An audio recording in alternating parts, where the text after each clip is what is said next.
happen. Something has to happen now. I hit the button.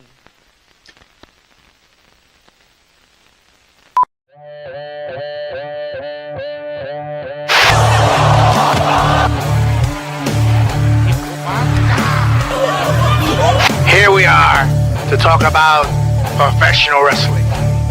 Nobody knows the whole story, so I'll tell you. How about you, Jason? Oh, this is like a murder room. This is great. Lots of black sex magicians out there, right? And look down like, what the fuck? Oh, we're gonna just do it this way and nobody's gonna stop us. I want to show that a real champion has to do things for the community, for your people, for other women, you know? In this business, what you sell is emotions. If you manage to get people invested, you did it. That's rehearsed videotapes. It's time for another MMMshow.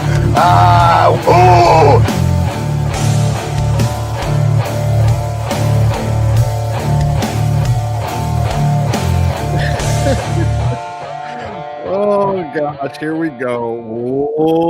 Welcome to another edition of Raw Doggin'? Nope, it's not that. I forgot Byron did this thing. I'm supposed to switch the freaking intro every week. I knew it was going to be something, but let's go. Let me try this the right way. Welcome to another edition of Mass Mats and Mayhem. I'm your host, Justin Outlaw Harvey. You can find me on social media at JustinHarvey75. You, in fact, can find the entire show on social media at MMMshow75.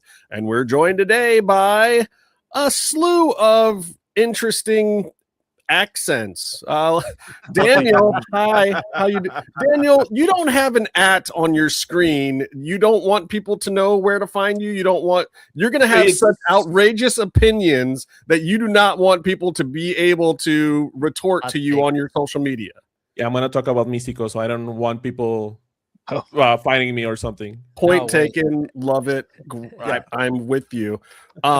From across the pond, though you're not the only one today, it's at Meefloaf. How's it going, Meef?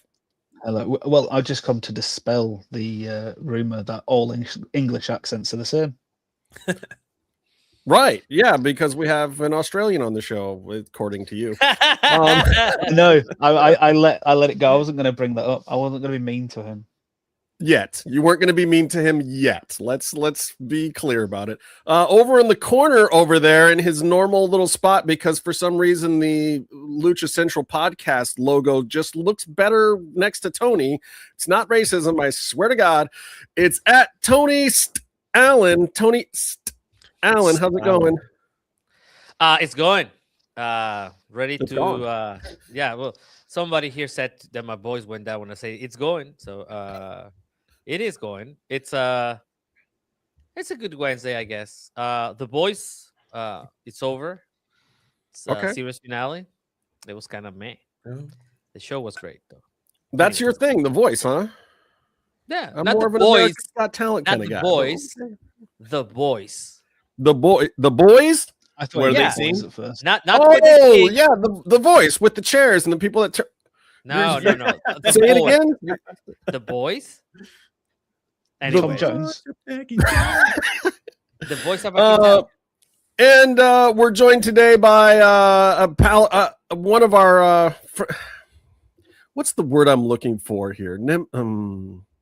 This guy from England that we know that also talks about wrestling sometimes. It's at Simon Miller 316. How's it going, Simon? Good, thanks, man. If only I talked about wrestling sometimes, the key word being sometimes, I think I'd be a far sprightlier man. All I do is talk about wrestling. That's my It's so daunting. It's so daunting. Yes, Rebecca, as you can tell, on the panel today is a whole lot of different sounding things. I don't know what you mean.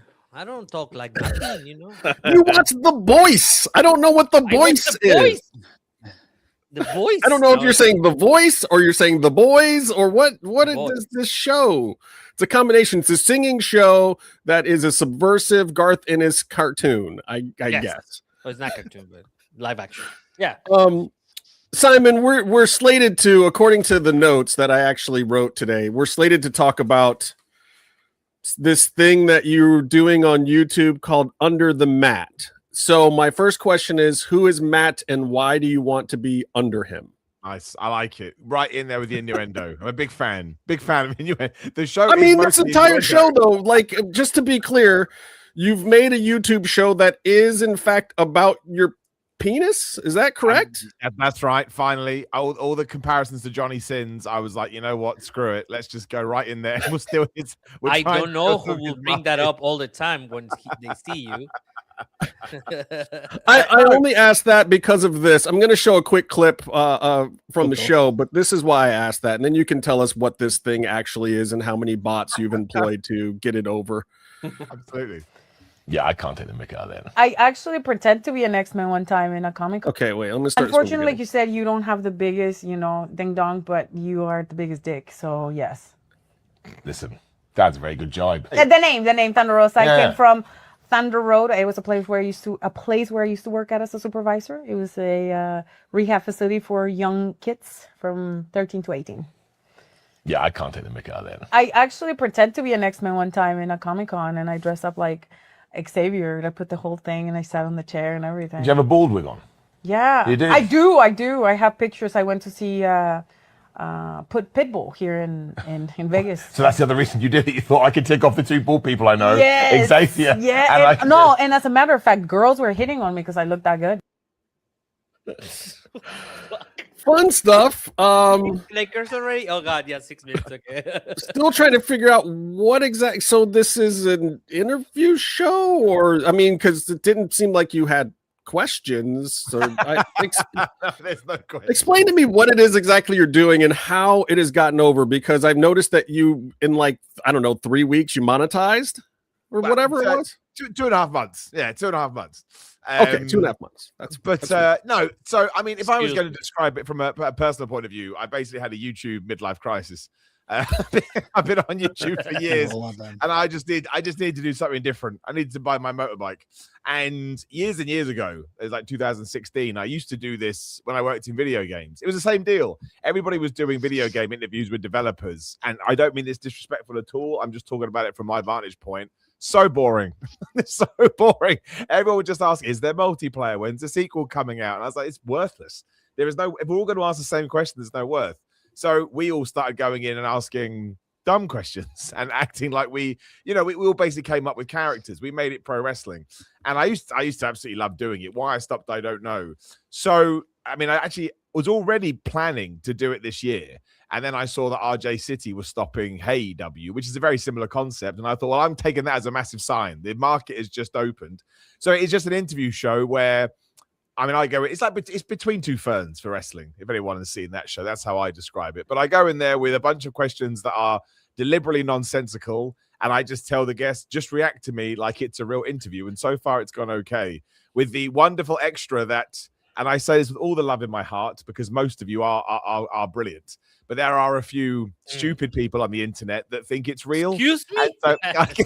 So I get a double whammy of excellency when some people I can't believe you said that. It's like, it's not real. It's not real. But it's wonderful. It's wonderful. It's like, I worked you. I'll take that. So yes, it's a dumb, stupid interview show. Just because hopefully, as long as people continue to be nice to me, you can make sure you get all your PR bits out, and then I will come in with my dumb questions, and hopefully we can engage the audience in a different way. And so far, so good. And I'm just really enjoying it. So, yeah. Well, I have to say, I think you've done far better than RJ in the fact that you actually get to the PR bits. I have seen it. There's a reason why AEW got canceled, damn it. And I think it's because Tony Khan was like, you're using my backstage and you didn't even promote the match, RJ. Like, what happened there? It was just all one-liner. But there's something wonderful to that as well. That's almost like a meta joke within the. RJ is the hero of the day. But yes, that's I don't mind promoting people's stuff at all, because it's, again, a lot of the stuff I've done with AEW is for All In. I shall go to All In, so it's not like I'm not going to get it myself. But I thought that's not, my content isn't, stereotypical interview guy. It's just not. I'm much more dumb, stupid, goofy guy. So I thought, well, let's bring these two worlds together, and as long as I can keep getting guests, maybe eventually people will get sick of me. I don't know. That we'll try and. Yeah, I tell everyone, people say, what's my goal? My goal is Cody Rhodes 2027. That's my goal. That's my manifestation goal. I'll say this too. I am not going to lie to your face this time. I didn't know who several of these people were that you've already had on the show, and it didn't matter. It was still thoroughly entertaining, and I got to know who some of the people were. So to me, that says success. Like, obviously, Thunder Rosa, Paul White, there's some big gets that you've had or whatever, but like, you don't need a get for it to be an entertaining show. And I think that's part of the reason why you monetize so quickly is people are gravitating to it. And if like you get a couple of big names here or there and you pull some people in, but then I think they're going to stick around. It's a really fun format, and it's actually, I'm saying it's actually enjoyable, Simon. It's a fun product. We enjoy it. You've done well for yourself finally after all these years. After all these years, finally found something. But no, I'm glad you said that because I started off with, I'll continue to do it as well, with a lot of Brit Rest guys who certainly have followings over here, but they don't have, worldwide followings. And that was, you just hit the nail on the head. My goal was, well, funny is funny. And if people watch one episode with Paul White and they just want more of that humor, maybe then they'll go click on one of the other people. They'll go, oh, it's the same show, basically. And then hopefully there's an extra side where you Google the wrestler and you find out about them as well. That is something that we started that way too. I mean, like we announced Kevin Cross being signed to Lucha Underground on this show. He was literally 4 people in Las Vegas knew who he was at the time. But for us, it was like, we like this guy. This is fun. People should know who he is. It was the same with Thunder Rosa when she was first on here 10 years ago, right, Meef? Yeah. Like, I was just going to say, like, first person to actually know who Kevin Cross was in the UK, I think. And but I think it might be his first UK fan. Hilarious. It makes it more entertaining to a certain extent. Sometimes the big names are not the most interesting interviews because they've done 10,000. Everybody knows stuff about them already. I'd rather see the personality of some of these up and coming people that I don't know, especially from Brit Rest. So, or the personality of the big star that you talk about. For example, with Paul White, we just talked about mashed potato and peas. Nobody asked about mashed potato and peas. I asked about mashed potato and peas. So. That's amazing too. And speaking of your penis, you had to be really intimidated being in the room with Paul White. Of course, always. Or I didn't get around to it. I did have a penis joke that I didn't tell. I was like, it's just not the right time. Oh, come on. What are you doing? Drop it. He would have loved it too. He is the Bob Saget of wrestling. Paul White has so many amazing dick jokes that you really should have gone there with him. And he said he'll do a round 2. So I've got my questions whenever we do it down the line. So yeah. I think you absolutely should go for it. And Paul White, for those who have not met him in person, nicest guy in the world, but also the most intimidating thing that you could ever imagine. Shaking his hand is the scariest feeling I've had since meeting Brock Lesnar. Just oh my god, because he's friendly. He's trying to be friendly, but he is actually a fucking giant. Absolutely. It's so weird. But he was a good person to get this early on because he totally got it. I didn't even need to explain the concept. He was like, I get it. Don't worry about it. And he was because he's genuinely a funny guy too. People don't realize it, and he has a dry wit, so it fits perfectly with what you do. It's amazing. Exactly. So I think the one that I enjoy the most, and I think it actually does not follow the format of the show, is Amira, right? Like she came in dressed as you, but then she had a mask on. She had a mask on that seemed to be like human leather. It was like when she came out, I was like, wait, what is this show about? Because I just put it on. It was like the old Greg sketch. You just have to watch it and appreciate it because you can't. There's nothing you can explain to. That kind of ties in. Like the show isn't fully formed yet. You'll see a lot of it is going to be, some of it's going to be planned, and that was more of a teaser to test it, but you'll see I've got all these ideas, and as long as I can actually start balancing the books a bit, it will all a lot of inspirations from other shows that have done similar stuff, and like, okay, we can do that. And Amira again totally gets it, so she pitched that to me and I was like 100% that's what we should do. And that was great. She's awesome. I like that. I like the free format of it. And once you actually have one of us on there as a guest, we'll actually certify it as a bona fide program. You're all anyone is welcome. My only rule is no one gets offended. That's it. It's all fun and games. Nothing is said seriously. Yeah, I had one person I don't think got the concept and thought we were being mean. It's like, no, this is not real. It's not real. It's not real. No, this is fake. So, and even if we are being mean, toughen the fuck up. Let's go. Right, and that's Simon, also true. If you get one of these guys on, just ask them what their favorite crisp sandwich is. Done. I'll write it down. They'll look at you for 5 minutes. All right. So we did bring Simon on here to actually just participate in our normal shenanigans, but let people know where they can see this whole thing and what you want people to know. Get your plugs in now, because we're going to start talking about the thing that we've already decided before the show there's way too much of these days, which is wrestling. We're going to actually talk about wrestling, but finish plugging this thing so people can find it. Absolutely. It says Under the Mat show on YouTube, and that's probably the best place to go, because you get the fully formed interviews and you'll get all the shorts as well. However, it's 2026. Under the Mat on Instagram, Under the Mat on TikTok as well. I mean, listen, you're never going to run out of clips. I promise you that. Half my day is sat there making clips for this thing. And so far, yeah, genuinely, the feedback has been very humbling. I didn't expect everyone to be so nice about it. So I guarantee this. If you watch 3 clips, you'll laugh out loud once. That's the Simon Miller guarantee. Look, like 3-to-1 ratio is not terrible. Pretty good, right? And if you do laugh, you'll smirk throughout it, but I'll get you to laugh out loud once. And then make sure you subscribe, because again, we're in a numbers-based game here, and the further I can get to those milestones on other platforms, I don't have to continue to look at how much money I've spent on this thing and freak out. Well, as soon as Paramount and/or Netflix finally buys Warner Brothers Discovery, I'm sure one of them will buy you too. Done. I'm for sale. I'm 100% for sale. 100% for. Look, after you do a certain amount of this, it's like, if anybody gives me any money, I will do whatever they want. It is funny as well, because I think this is important. I think people have to think this, but they assume, you just hit record and a video is made, it magically goes on the internet. And someday I want to sit down and actually go through the process. I think people will be like, oh my God, that's horrendous. It is 100, bro. I did our clips personally recently. Like, we had an editor for a while, but he moved on to some other stuff. We got a newer one coming in. Hi, Andy, who's in the background somewhere over there. And hi, Arturo, wherever you are too. It was your birthday last week. Happy birthday, Arturo, who also created our amazing theme song. We love Arturo. Wow. But like, there was a gap. Tony was on a beach. I was doing all the clips myself. Have you seen the photos? I can put them up again. If you I'm just saying. Oh God. Okay. Yeah. So people don't realize, even with Opus clips and some of these other things, it's like Opus might generate an idea or a nugget, but they don't.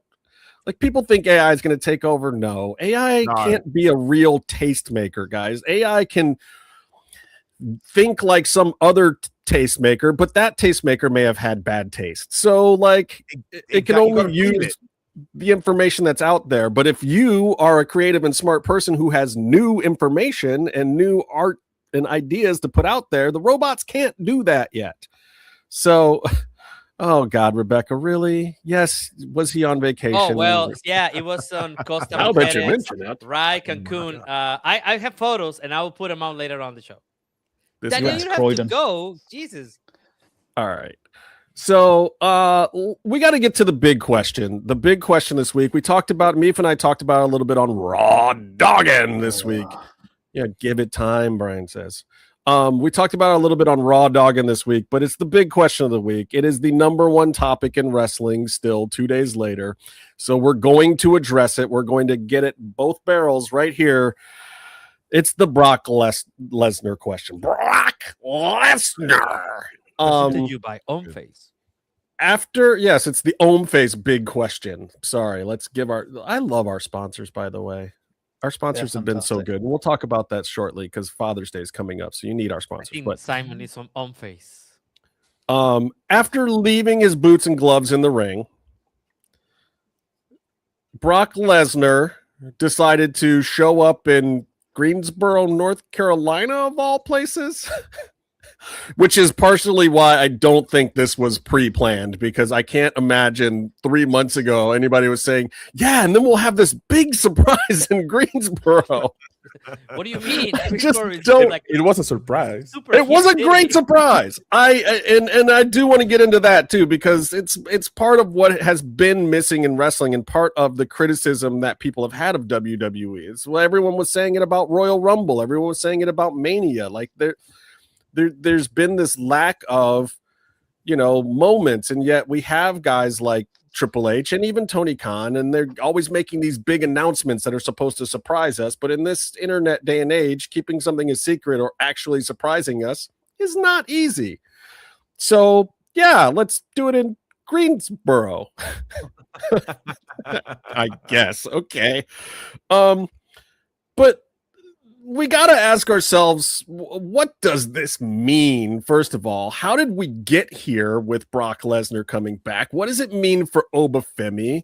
Why are we doing this now? Contracts and lawsuits. Maybe, or maybe not. I don't know. I want to hear Meef's opinion on this first, because Meef is our resident raw dogger and always has such lovely things to say about our weekly Monday night wrestling show. Christ. Taking the gimmick of the show a little too far now. Yeah. But I mean, what did you think, Meef, in a otherwise mediocre landscape of Raw this week, to have this giant moment? Okay, so it's been boring for a couple of weeks. Let's get that off the bat. It was nice to have a surprise, and the rest of the show was all the same as last week and the week before that, match for match, segment for segment. Obviously, and you're not the only one to say that, by the way. I listened to Busted Open, and those guys thought the exact same thing. Raw has been stagnant repetition for a while. Yeah. You can't just move a segment from the back to put it at the front and go, oh, it's a new show, shifty, like they did with Seth Rollins and some guys in some hoods. Car crash. But Brock coming back, nice little magical, like happy, well, I say happy, but a surprise. But then it's just kind of like that. Oh, okay. So Oba's losing.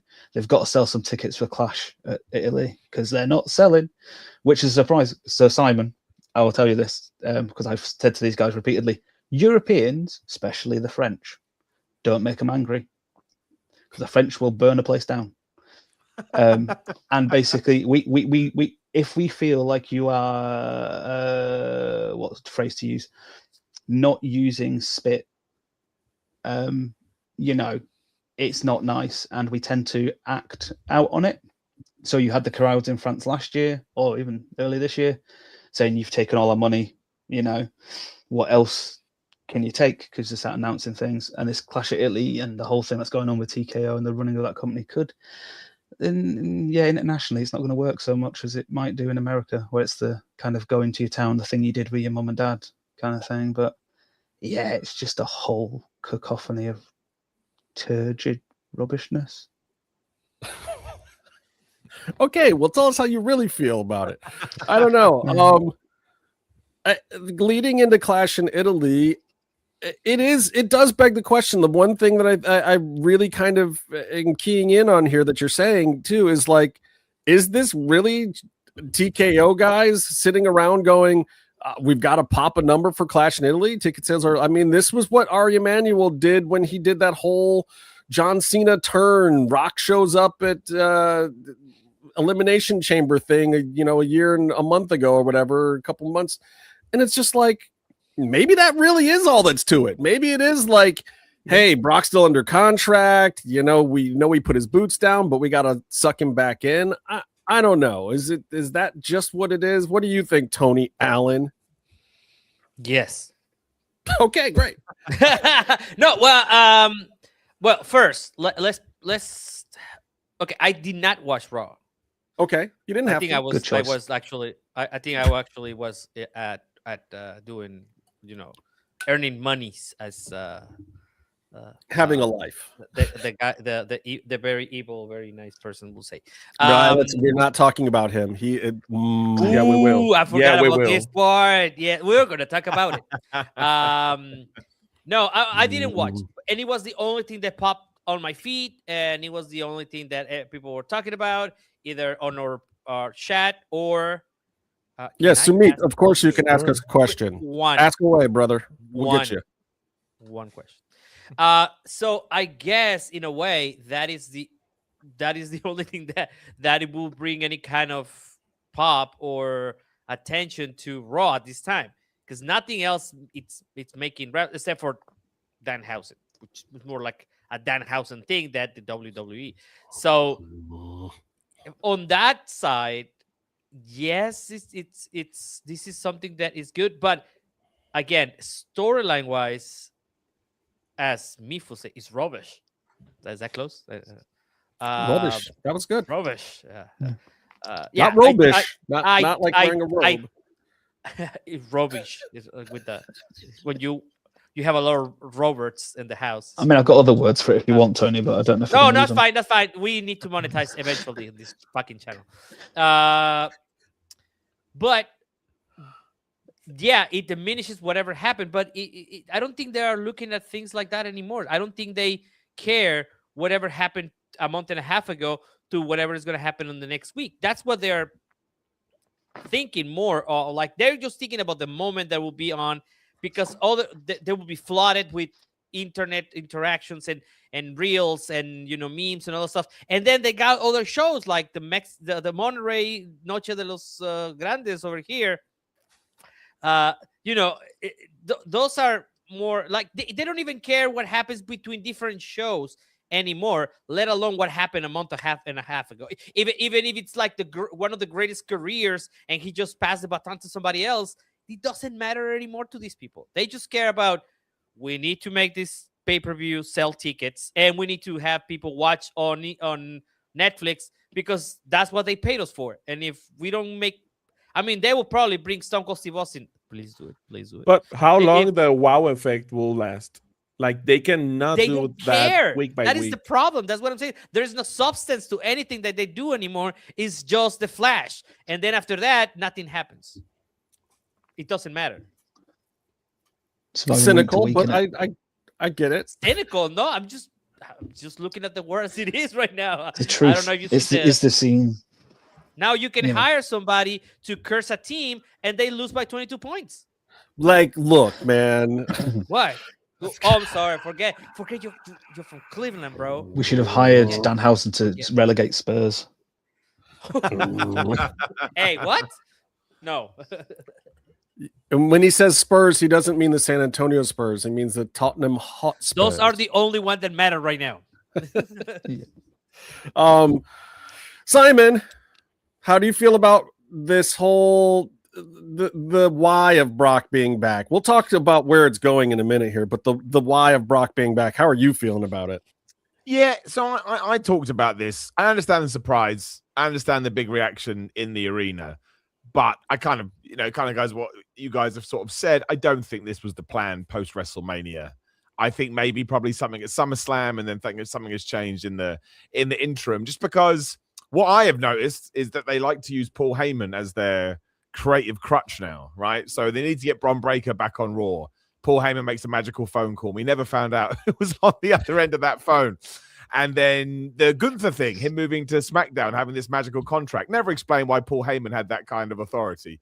Like, he owed Gunther a favor, but that doesn't mean you can all of a sudden run the company. I don't think that's how it works.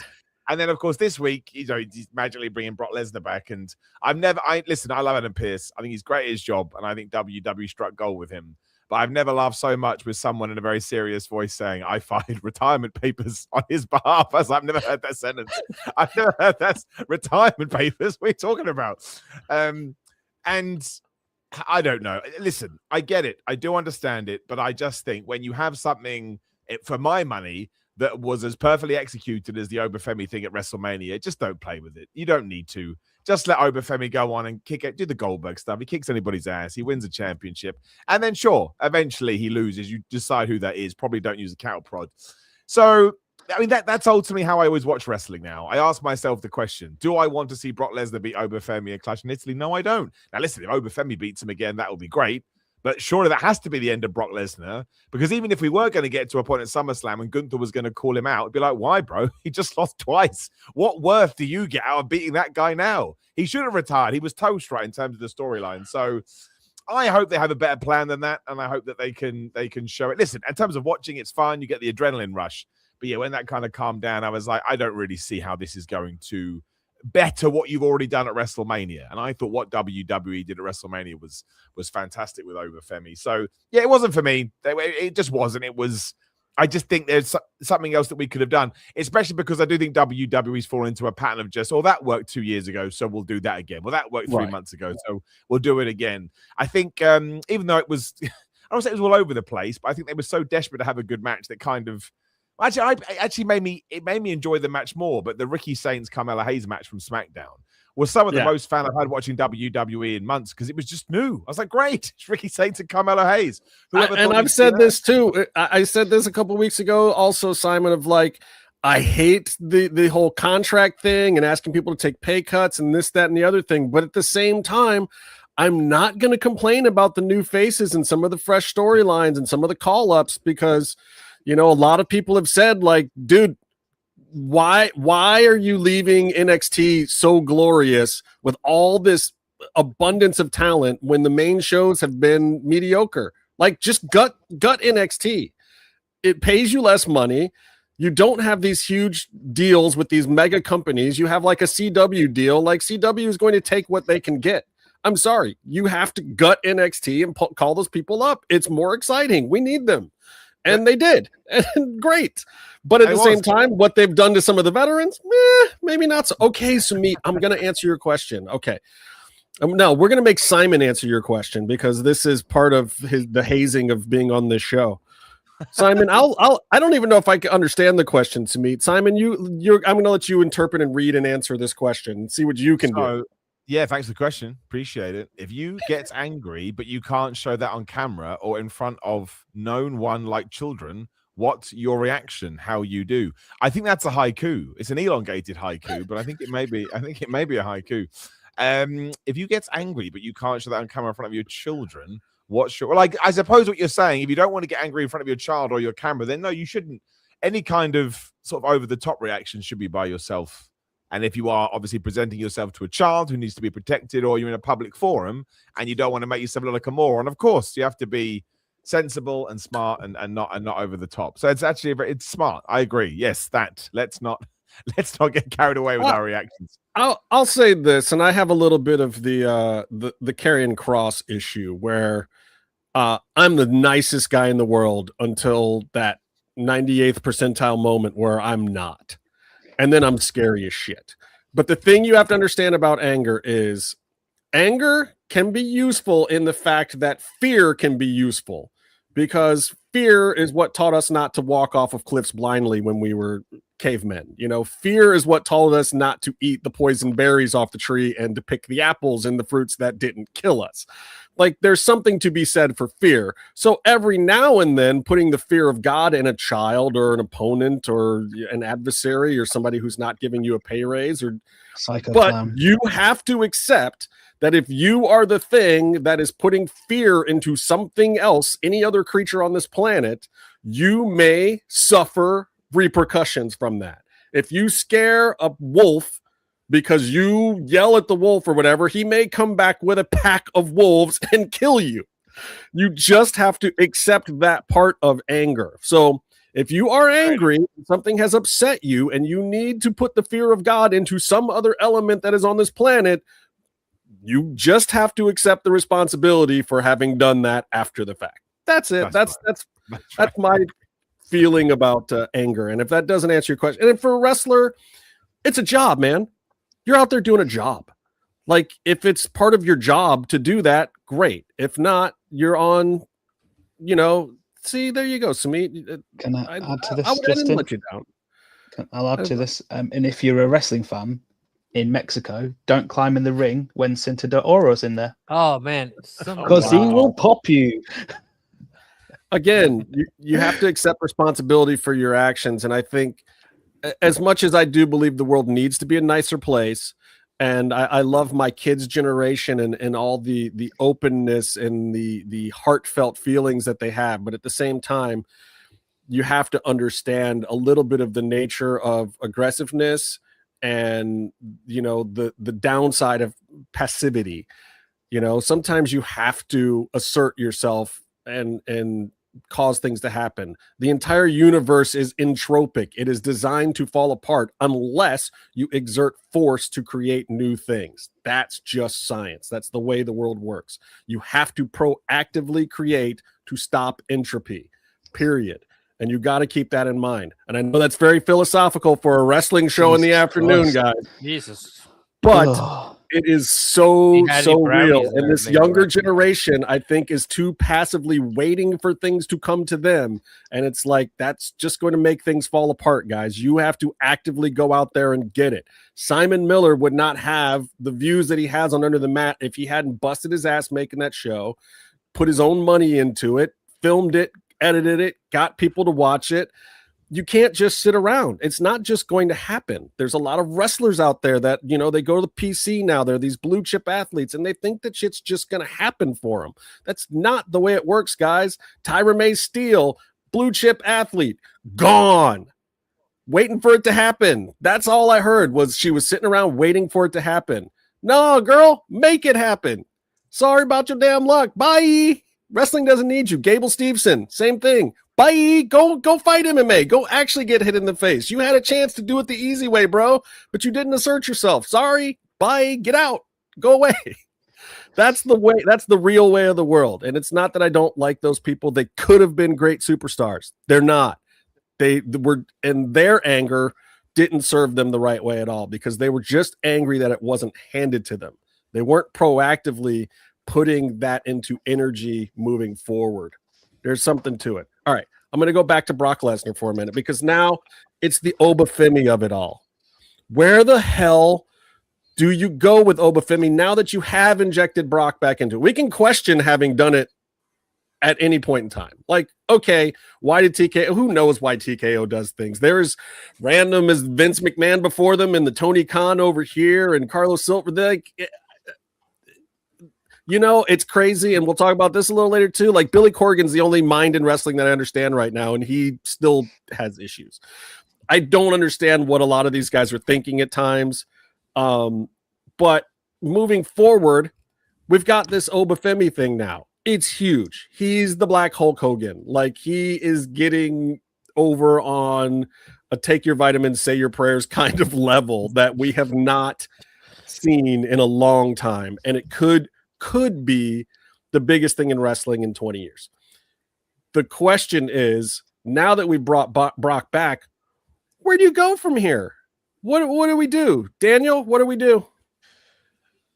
I think that Oba is going to retire Brock, but before that, maybe Oba will have like a little storyline with Gunther to see who will retire Brock.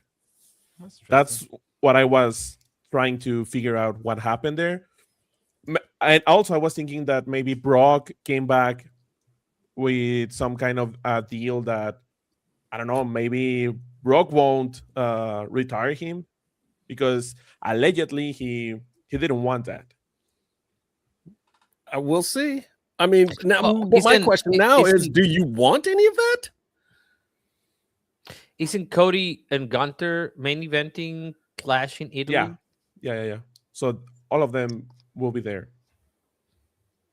Which, okay, I think that's interesting. That's a little bit of what has actually, I think, saved AEW recently, which is like, let's make you feel like there are a lot of people in the top mix. Mm-hmm. Let's have all these people challenging MJF. Let's have Darby Allin wrestling a guy that could beat him every single week. And it's part of what's kept AEW exciting. And it's part of what's wrong with WWE. Like, it did work for Roman to hold the belt for a long time. Also, he was a heel champion at the time, and that worked because it just aggravated you and made you love all these other guys on the roster so much more because you wanted to see something happen there. With Cody, it doesn't work because then all of a sudden you want to see heels beat him if he holds the belt for too long. It looks like entitlement. It's the reason why Charlotte Flair took so much crap when she came back, because people have this greatness hate after a certain point in time where they feel like, and it's Vince's fault that he did this to us with John Cena and with Roman previously, pushing the baby face down people's throats doesn't work the same as pushing the heel down people's throats. It makes the people want to rebel against it. So, yes, I agree that if we get a mix of things where all of a sudden maybe Gunther takes the belt and then Brock Lesnar wants one more run and then Oba Femi wants to take this guy out and then Cody Rhodes is still in there. So, like, if you have a mix where you have more people involved, maybe all of this does become more interesting and doesn't hurt Oba Femi as much. Because I still harken back to right after you're right. WrestleMania, where all of a sudden we get this post show, and I don't know that this was intended at all either, but Oba Femi saying, maybe it's Roman Reigns, and Roman Reigns saying, hey, look, youngster, like we'll see how you do, and then at the end of the summer, maybe we'll talk. Like, if you're still feeling froggy, does that mean we could be like, part of the way I was seeing it is, maybe Brock gets this win, and then there's a pay-per-view in between now and SummerSlam too. Maybe then Oba wins the best of 3, and then Brock does move on to Gunther, and it is still Gunther in Minnesota the way that it was always intended to be. I can't imagine that TKO would be so short-sighted as to bring him back and not go the distance. Like, I don't think that this is just about Oba Femi, or maybe it is because Brock does whatever the hell Brock wants to do. I don't know. Tony, figure it out for me. What are you doing with Oba Femi at this point? Like, does it work for you? Oh, Tony's over there doing something else. No, I'm good. I don't know, man. This whole thing, like, I don't know. Does it hurt Oba Femi? No, what I mean is, like, going back to what Daniel said. That's like great fantasy booking there, but I don't know. I think that Oba. I think they should. I think I said this when we came back from WrestleMania, and I was like, let's go to Roman Reigns. And I don't think nobody said, like, yeah, let's do that. Now we are back to square one because now they put him back to do his contract or whatever he wanted. I don't understand what the situation is. Like, this is confusing as fuck. Clash in Italy, I don't care. I think only like 5 people care in Europe. It's gonna have no consequence in the storylines. So this is just like one of those pay-per-views they had before that was like a stopover pay-per-view, and now it's like a house show with Netflix. And in the way, we got now an Oba Femi Brock Lesnar match because that's the only thing that will sell it. But I don't know. I'm just kind of not caring that much about this. See, and that's the important thing. Like, if they can't make you care, then what have they done? Simon, where do we go with Oba? Well, this is the issue, because I like Daniel's idea as well. But the problem is, if it all leads to either a Gunther or Oba wanting to retire Brock, that doesn't mean anything now because he already retired. Right. It's just like, I love the idea. Like, I do. I really think it's a really, really good idea. And I think it allows Brock to go out in a way where he feels like a big superstar, but they already did it. That's the problem. As soon as you do it once, you can't do it again without having the same magnitude to it because the law of diminishing returns. I think ultimately, look, does it actually matter if Oba Femi loses to Brock in a 2026 world? No, because everyone moves on so fast, right? If Clash in Italy is on a Saturday and you get Raw on Monday and then something big happens on there, people just start talking about it. So as long as, what are we in? May, so 7-8 months of the year left, whatever it is. As long as Oba Femi has beaten at least another, top. I really think it's a bad idea to take. I don't think it matters if somebody loses this early, but I think right now it's just not. You feel these things, right? I don't think it's the right time for Oba to lose to anybody. But as long as he has beaten, it could be anyone, a Randy Orton, a Cody Rhodes, CM Punk, a Randy Orton, anyone you would deem a proper, they're up here and you can't touch them. As long as he's beaten another one of those before the end of the year, I think it will be fine. And I really do think that at next year's WrestleMania, he should be walking, if not earlier, to be honest. But at least by that point, he should be walking out with a world championship. So, again, which is still remarkably fast. Yeah, absolutely. That's okay. That's okay. You can have that, you can have that happen. I mean, even if it's like too soon for some people, you can build him afterwards. Like, just give him the title and make him huge, and then after that you can create something. But just going back to the same thing, I don't feel that's positive. I think they doing Brock and Nova again, it's actually a negative that will reflect later on, because instead of building something new, which he already did when he put his, he retired. Let's fine. You don't want him to get retired like that, and you wanted him to keep doing stuff or whatever, and you wanted a couple of more dates out of him before he left, or all that stuff. It's fine, but why not just move Oba forward instead of just putting him back to WrestleMania? That is the thing. Oh my God, it's like thunder and lightning right now in my house. It's crazy. Hang on, Tony. You know how your power is. Anger Papa Shango. TKO is controlling the weather, so I don't say this. No, it's seriously. Didn't I mean, in the terminology, Brock pushed Oba forward, and now it seems that we are just like putting the brakes on. And it was, I think it was a couple of weeks back that I was doing road dogging with you guys, and I said, this seems like they have nothing. They just had one guy, and your opponent already in the ring, and then just like kill him for like, and then he had the Garzas. He killed the Mexicans, right? He killed 2 Mexicans on the show and got away with it. So I'm kidding. No. And then nothing. So that's the problem. We are freezing over because we need to accommodate for a contract that did not go the way they wanted to. Mm-hmm. That's the problematic. Meefloaf, you look flabbergasted by all of it. Oh no, it's TKO, it's WWE, just absolute short-sighted. They care about clicks and short view formatting now. Everything's just about a moment, and like Simon said, you move on Monday. Monday negates anything that happened on Saturday, because if it's rubbish and people won't care so much, so that if you do something sparkly on Monday, new thing.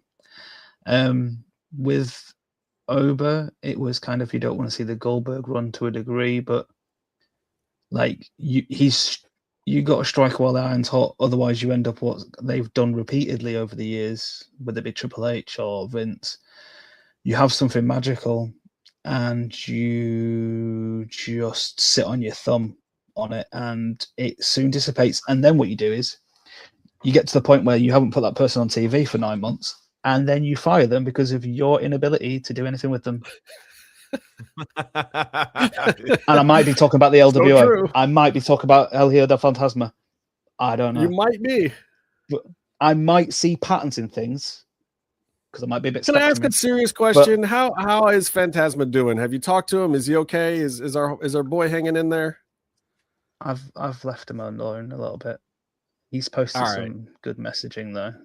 He seems to be doing well. He's healing well. He had his muscles out the other day. Well, I mean, that's the most important thing. Like his health first and foremost. Yeah. Like screw TKO and whatever their contract is. Like he made some money, so I don't feel like super awful for the guy. But at the same time, like he's a homie, and his health was already an issue, and then he gets fired in the middle of it. What is so crazy ridiculous? Mm-hmm. It's just ridiculous.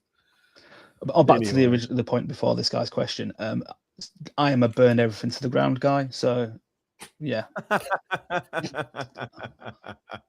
I'm not allowed in the States. He's a meefarkist. Whatever that is.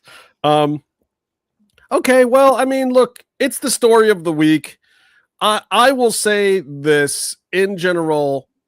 The one thing that I am absolutely ecstatic about when it comes to the Brock Lesnar situation is that I didn't know. Yeah. And I'm here to tell you, I hear a lot of things. And I know, I could tell you about Bully Ray's comments about, us podcasters that hear things and this, that, and the other thing, and what the top guys think about stuff like that. But it's realistic. Like, man, I hear a bunch of stuff. And there are shills that spread a bunch of things out there, and it is very, very difficult to keep things under wraps these days. And somehow this giant human being, nobody knew. Nobody knew. Nobody on the roster knew. The writers didn't know. Nobody knew that Brock was there. Heyman knew. Triple H knew. Brock knew. And I think they clued some of the production people in at the last minute so that they didn't botch the segment and go to commercial or treat it like Montez Ford doing a corner dive and just get the completely wrong camera. Yeah, you loved that, didn't you? Put that on the WWE producer guy thing. Now I want you to put the camera directly next to the ring post and completely miss the shot. I liked his idea of just laying on the ground and following it as it went over him. That seemed to... But yes, so kudos to WWE. I don't know why they picked now other than like, and realistically, we just heard Brock last week talking about his diverticulitis again and how like, he was down. He was fine with leaving. He's ready to leave. He doesn't, he's worried about his own health. He could die in the ring. Like he's saying all of these things recently. And it's just like, oh yeah, Brock's really done. And then to have him come back in Greensboro, I just can't think this was the original plan. I have to think that like they finally came to terms on something, whatever that may be. And Brock is great at this stuff. Like we heard that he got more money to lay down for Oba in the first place. And, him putting his boots in the ring, I don't think anybody at WWE knew about it. I don't think that's in storyline. It's not kayfabe. I think he really did that on his own. And it forced WWE's hand. So Brock wins. Either he gets the retirement exactly the way he wants on his terms, or they have to come back to him and give him more of what he wants to stick around. The guy is a genius. And it just tells you how stupid they are, though. Because they gave him Oba before they wanted to do this angle with Gunther to retire him. And it's like, but if he loses to Oba, he's been replaced as the top monster anyway. So when Gunther defeats him, it's like defeating Godzilla with half his arms and legs missing. It's like the Black Knight in Monty Python. Brock doesn't want Gunther to be the guy. Maybe Brock doesn't see it in Gunther. We don't know. But this is one of the things I their like. storyline and the way they do things. They just seem to like not think, when they beat someone, they don't think the implications down the road of how when you're trying to set up another match to then they're trying to make Gunther, but you've already killed the monster that you were going to feed to him to make him. So it's like part of what I had heard too was that Brock changed the script because he found out how Triple H wanted him to lose to Gunther, and he wasn't thrilled with that idea. So maybe this is also just a negotiating technique to get a different booking. Or maybe he was just like, nah, I don't care. It's not like Brock needs money. He's got his farm. He's got Sable. He's got his kids that all look very frightening like him. God, his daughter is terrifying. Great athlete, but also, man, didn't get one bit of Sable's genes. Sorry, girl. But it's an interesting thing. But I love when I can actually be surprised about wrestling. And I do have to give it to them on that, because we're sitting here and I'm feeling like, oh my God, why did Meef create this post-Raw show that I have to do where I'm forced to watch this episode of Raw where nothing is happening? And then that happened and I'm like, okay, they got me. And I'm a hard one to get. I get more information than most people, so I'm a hard one to get. And if you can get me, you have done something. I like that. All right, you guys know what I have to do. Oh yeah, Mark Henry's retirement, one of the best heel retirement gimmicks ever. He's got the jacket on, and it's just great. It was so jacket. It was the masterstroke of Mark Henry's career. I don't even know if Mark Henry would be the level superstar he is if he hadn't had that moment. Like, as strong and cool as he was. Go ahead. You need that moment, don't you, in WWE? You always have to have that one moment to get to that echelon, and that was his. And he smashed it. Like, you couldn't have done it better. That's why I always love that segment, because it was. How would you change it? You wouldn't. You can't.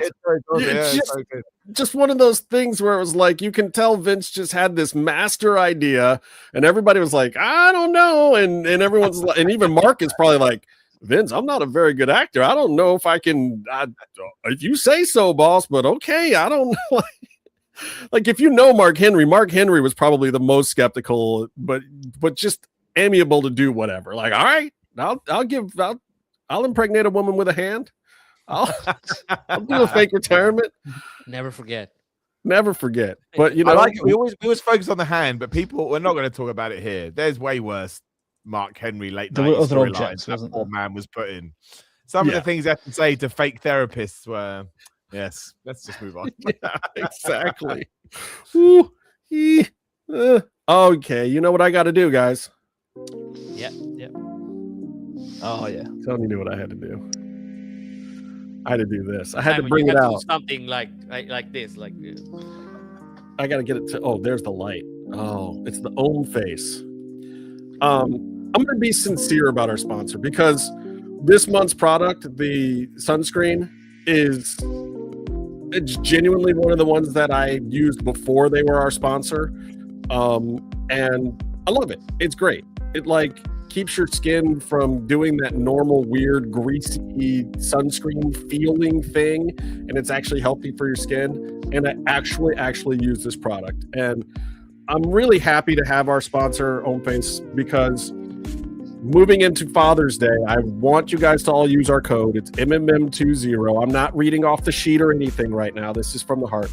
I love their products, guys, and if you're my kids, and I hope my kids are listening, can you just buy me some Ownface stuff for Father's Day this year? Quit messing around with the pajama. I have a stack of pajama bottoms. I get it, guys. It's kitschy. It's funny. Give dad pajama pants every year. We gave my dad soap on a rope. It was horrifying. Why are we doing these things to our fathers? Give me something I can actually use this year, please. Give me the Ownface. Give me the SPF 30.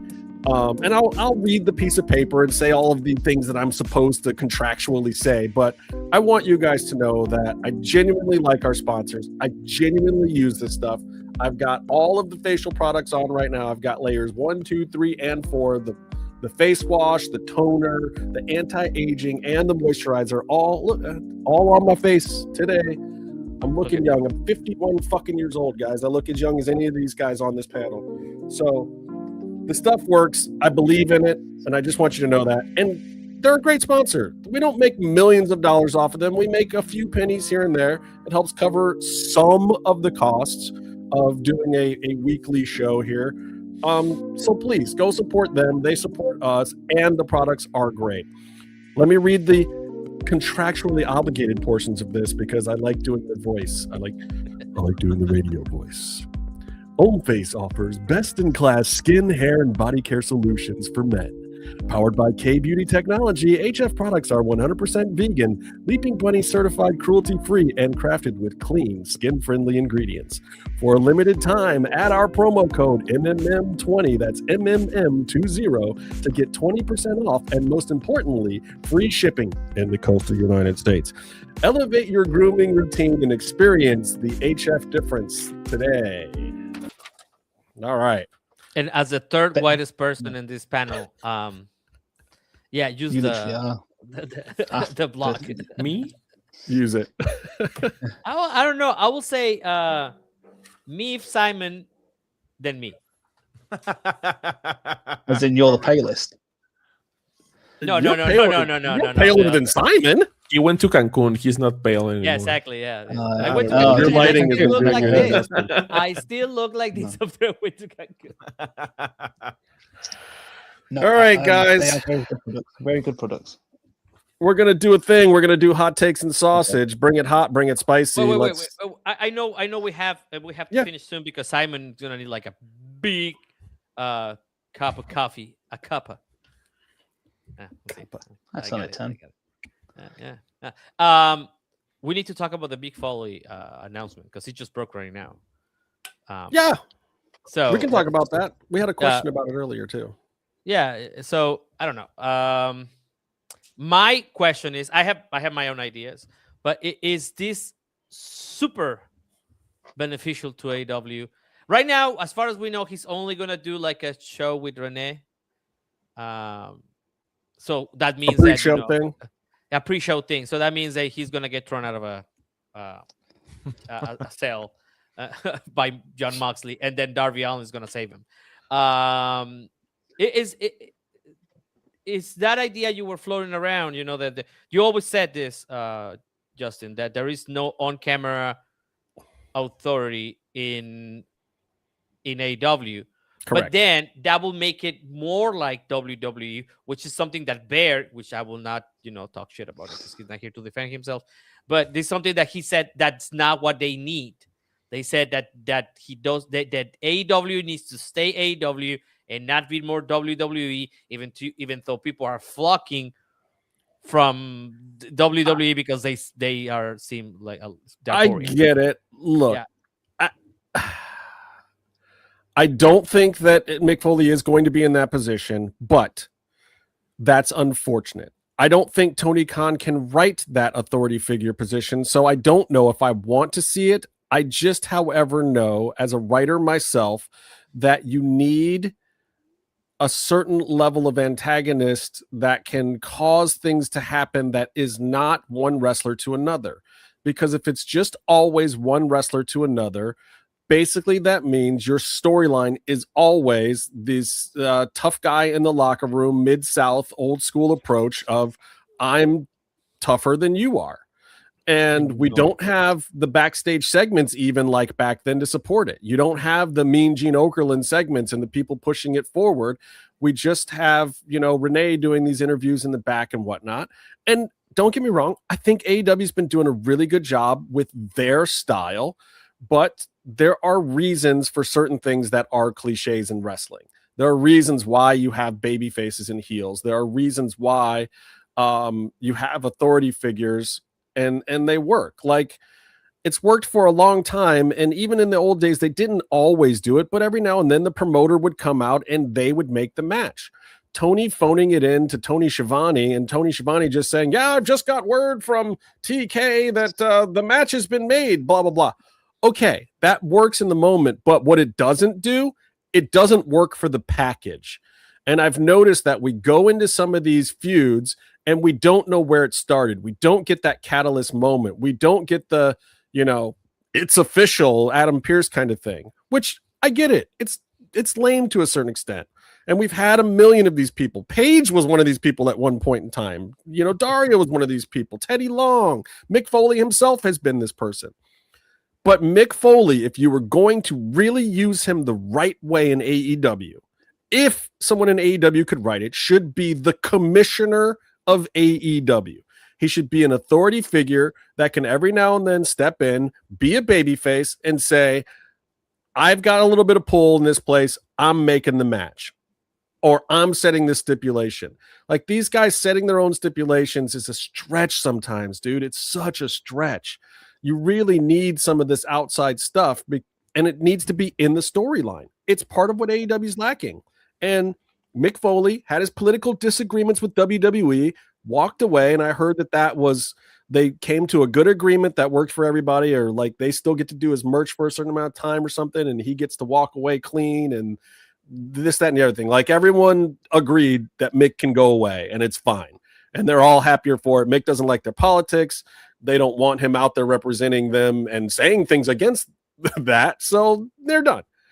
And AEW is a great place for him, And Tony Khan has recently found Jesus and said all sorts of things where he wants people to politically have their own viewpoints, and he doesn't necessarily support or disagree with any of them. So Mick Foley fits in great. However, what are we doing? We're putting him on a pre-show? He's going to be another commentator like D-Bry? Like, what is this? This is not a good use of Mick Foley. We brought Ric Flair in to sell his energy drink? Why are we paying Tony? Why are you paying these guys this money to not serve your product? Put him in a storyline. Do something with him. I don't know. I'll do something for him. I'm for hire as well. If that's my hot swear at people, I'm fantastic at swearing at people. If you need someone to talk about how bad Fulham are as a football club, perfect. What's wrong with Fulham? I forget it. Why? No, stop. Move on. Simon, what do you think? They have picnics. That's all you need to know. The fans have picnics in the stadium. Because they have a park next. Never mind. I'm not gonna engage you. Simon, how are you feels about Mick Foley of all things? I like it. I always go based on my own feeling. And as soon as I saw the graphic, I was like, oh, that's really cool. And I want to see what they're going to do. Maybe it's a one-off. Maybe it's a trial. Maybe it does lead somewhere. I know MJF had some choice comments from Mick Foley on the Ariel Helwani show the other day, so I'm sure he had a heads up about what was happening. But I still think we live in a world, and you see it all of the time, where these names from yesteryear, especially of that era, do carry massive weight given what wrestling was at the time. And yeah, the more people that can jump ship and make things more interesting. And again, you need to see what role he's going to fill. Maybe it's just going to be, I'm here, I'm with Renee. Again, it's some name value. Maybe a few people do go, oh, that's interesting. I like Mick Foley. I'll go watch AEW, because I think people forget that. I still know, some of my friends message me that are Super Lapse wrestling fans, even sort of recently they messaged going, oh, Simon, what's this AEW thing? Because they're completely out of the loop. Like, you forget when you're super in the loop that you just know everything. My friends don't know. They just see clips of Roman Reigns every now on social media because they don't watch it. They just scroll. They go, I know what Roman Reigns is. And then every now and then something will grab them. They're like, oh, I don't know what this is. And it happens with TNA a little bit, but it is mostly AEW just because they have a much bigger presence. Therefore, they're much more likely to get ahead of them. So listen, I'll check my phone when I'm done. And maybe one of them's messaging me going, well, I love Mick Foley. I just, to me, it goes back to what we were saying earlier, although from a very different perspective. It's not fresh talent wrestling each other, but it's a very notable WWE guy in an AEW setting, and that still gets me excited. And that's one of my favorite things about the competition. And also, I love Mick Foley. I think he's great. So yes, I mean, I can't believe, and this is the worst thing I'll ever say, but I still mean it given the way that I approach wrestling, even if the payoff is just a big argument between Mick Foley and RJ City because Mick Foley stole his gig. I would be very happy. I would be very happy with it. Yes, I would like that. So I like it. And again, to me, it doesn't feel like something that can go wrong, because even if it's just a trial, then they do more, then they can sort of fit him in wherever they felt they can fit him in. I can't believe that something's not going to happen though on a Dynamite, just because all of a sudden you've got MJF taking shots at Mick Foley, and maybe it's just a clever PR stunt, and MJF is great at that. But no, it will make me, I mean, I don't always watch pre-shows, but this will definitely, even after the fact, make me go, well, let me see what he did and let me see how he was allowed to. Because again, the last time Mick Foley did this, he was yelled at by Vince McMahon, so much he quit commentary. It's like, screw this. Right. It's like, screw this. I can't do it. Why are you in my ear? Why are you in my ear? That is not going to happen here. So, and of course, this is 15 years removed since then or whatever. I mean, it could. And if you listen to what Excalibur says about having Tony Khan in your ear, like, Tony is a spaz, and Excalibur handles it brilliantly because Tony is talking a mile a minute in his ear, and Excalibur's like, okay, I mean, why do you think Excalibur talks so fast? He's trying to beat Tony Khan to the next thing so he can hear what he's saying. I don't think he's going to call anybody a rude word. Word. Yeah, I think that's what Mick Foley was upset about. That's also very true. Yeah, we'll see. Like, I think it's an interesting thing. And on Bear's behalf, was it a Bear who was in our DM talking about maybe pairing Mick Foley up with Darby Allin could be something interesting too. Like, if you use him almost like William Regal, could be. I don't know. No, Mick might be able to keep him from killing himself. We know that Mick has done the dumb things, but Mick might be like, bro, I can barely walk to the car after I'm counting all my money at this signing. So, like, maybe think twice. Yeah, but didn't they did a lot to launch him from your favorite wrestlers thing? Yeah, so it's like that's what I'm saying. Wouldn't it be like a step? Like, what is this with wrestling and step backs? Is this what's going? Is this what we're doing right now? You think taking on Mick Foley as a mentor over Sting is a step backwards? That is clearly an improvement. No. But what is a step backwards is that they already detach him from somebody to like just couple him with someone else. I quite like that. I think that's nice. I think it's like Darby Allin is fake dads. I think that's nice. He gets a new fake dad every year. I think that's Christian's gimmick, but anyways. That's true. Or you just have Mick Foley mentor a whole faction of them called Don't Die. It's just a vignette of Darby and Mick hanging out, just hitting each other with trash cans or something. Absolutely. Honestly, I like the idea of Darby Allin going, I miss my surrogate dad. Let's get Mick Foley. And I think that's great. I think that's really fun. I'm not opposed to it at all. He's ringing up all Mick, right. going, Mick, do you think I should jump off of this? And Mick's on the other end going, no, Darby. No. Honestly, I'd love that. That'd be my favorite segment of the year. Done. Right. And Mick just going, I don't know. Is it real glass? Yeah. Listen to my wrist. Look, it'll be interesting. Like in anything in wrestling, again, that catches you by surprise or gets the little thing tingling in your head. Like, we're all talking about it. None of us know where it's going to go. It's another name to add to the mix, and it could be like Big Show and Mark Henry were in AEW, where they were around, they did some things, they found some spots for him, but they didn't really contribute a ton. It could be as small as that, or it could be as big as like a William Regal having a whole faction or being involved on that level. I just sadly don't think it's going to be in a commissioner type position, because Tony Khan doesn't want the show to ever look like somebody besides him is booking it, and yet he doesn't want to be on camera. So that whole on-camera decision maker thing seems to not be something that can work in AEW, which is unfortunate in my opinion, story-wise. I want to talk about NWA for a minute, guys.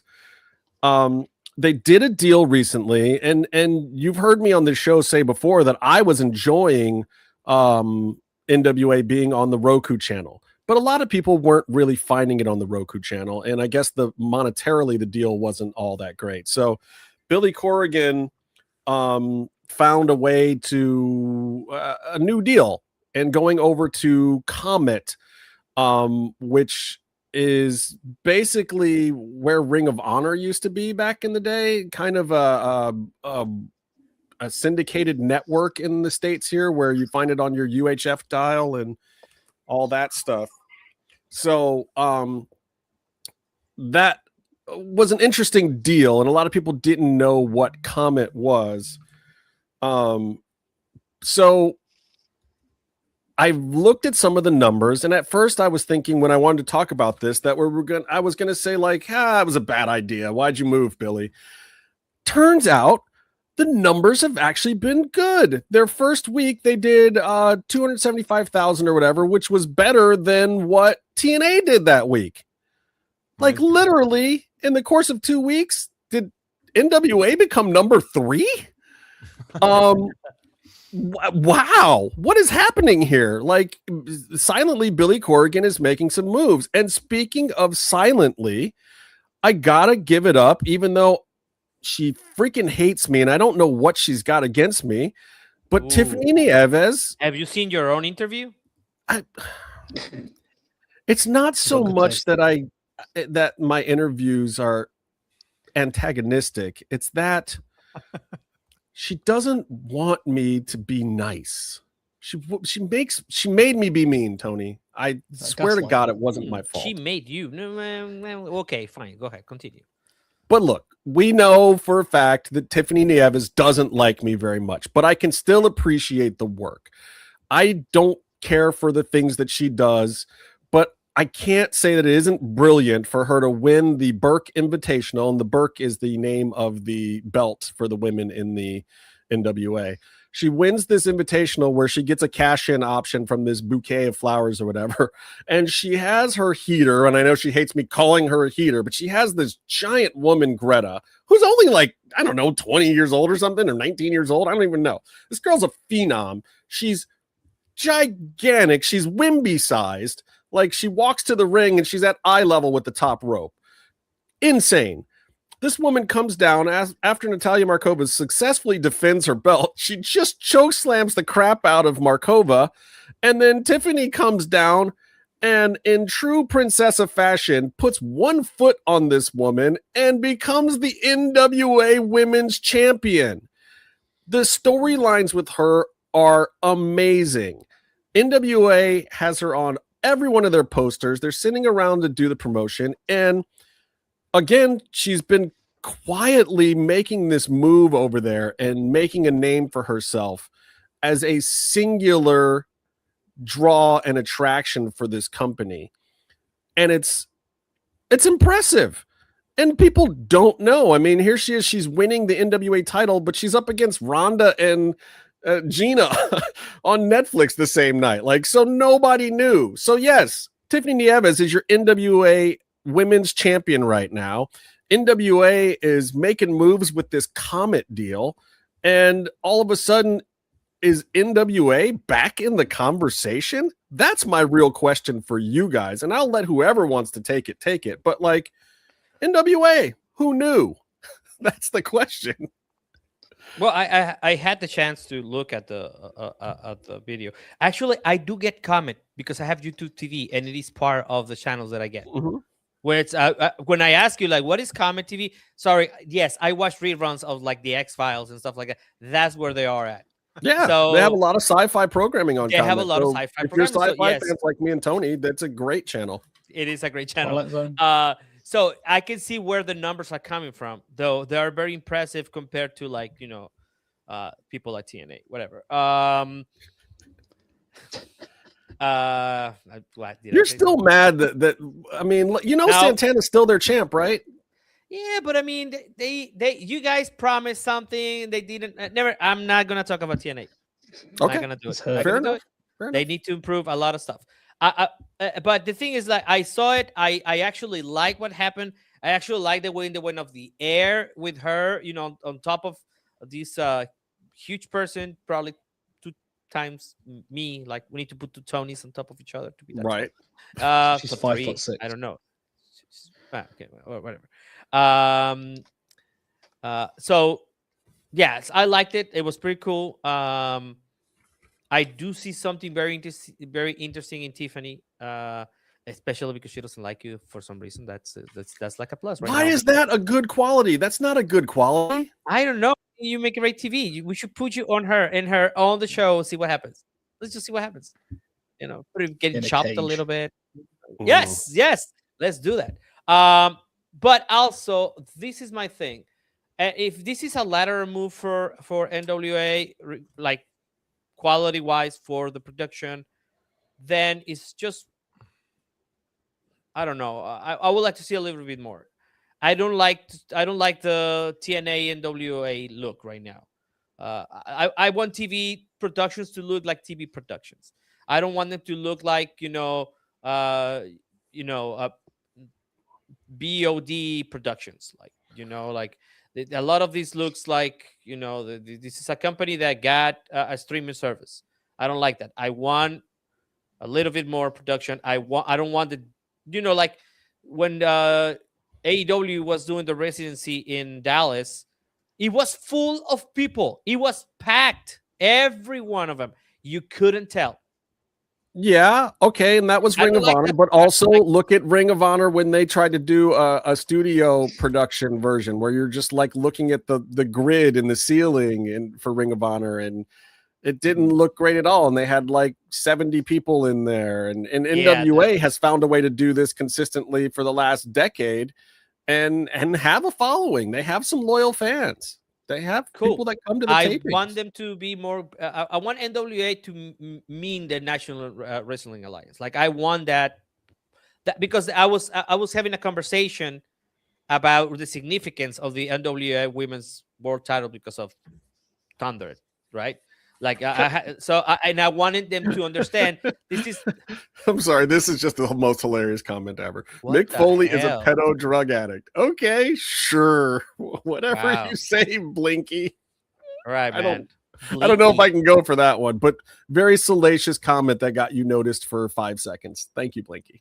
Go ahead, Tony. Anyway, so I want it is not that it's an effort to put on product out there. Like, I understand that part, but let's see the production value of this. Like, if it's a lateral move just to have the show on a different network that will give you those numbers, fine. But also let's make it look a little shinier. That's what I'm saying.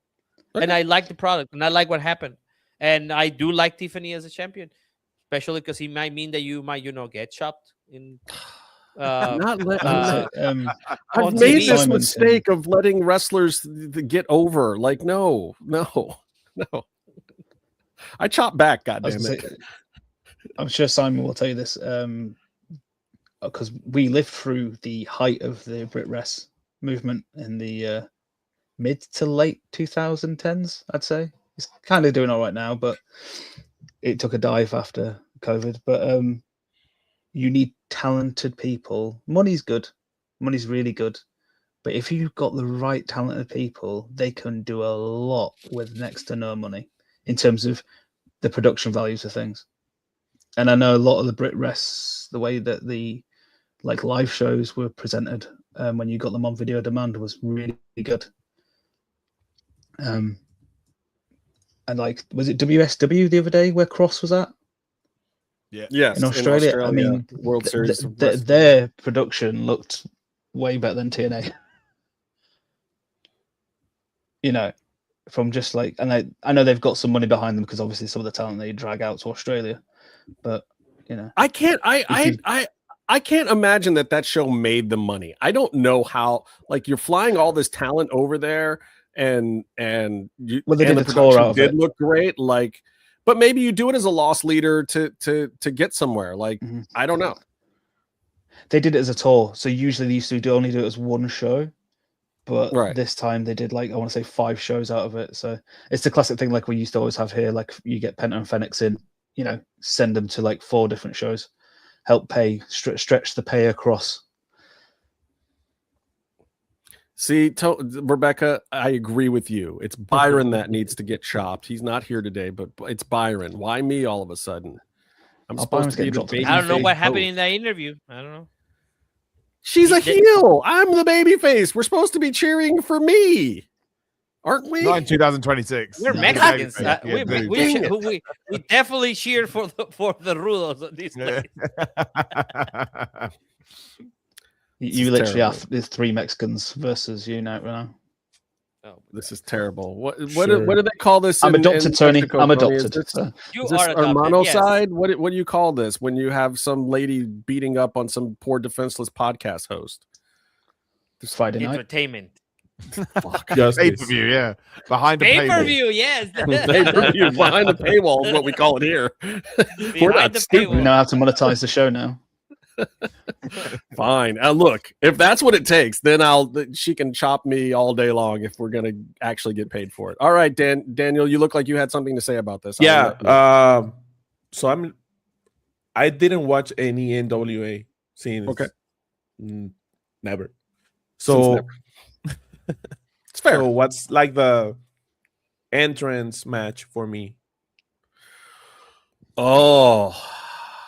Well, or 5 matches that I need to look for. If you're looking at the current product, I would say you should actually go back to the I don't know if it was an unsanctioned or whatever. I'll send it to you, but there was a match that Markova and Tiffany had previously that I think was really good. And also another Tiffany match, which is Tiffany and her former partner, whose name shall not be mentioned, that left NWA for the WWE ID program. Against Allison Kay and Marty Bell in that tag division. That was very good. There was also some stuff from the Crockett Cup, I think, that might be worth watching. I mean, that's one of their signature things, and all their tag teams stepped up in the Crockett Cup this year, and good wrestling. Storyline-wise, some of it's a little ham-fisted is what I like to call it, but it's intentional. When you're watching NWA, you have to understand that since the time of when Dave Lagana was there, when Thunder used to be in the promotion, and Ricky Saints and a lot of these names that you know now were in NWA, they really decided to do this thing. Billy Corgan really wanted it to be a throwback style product.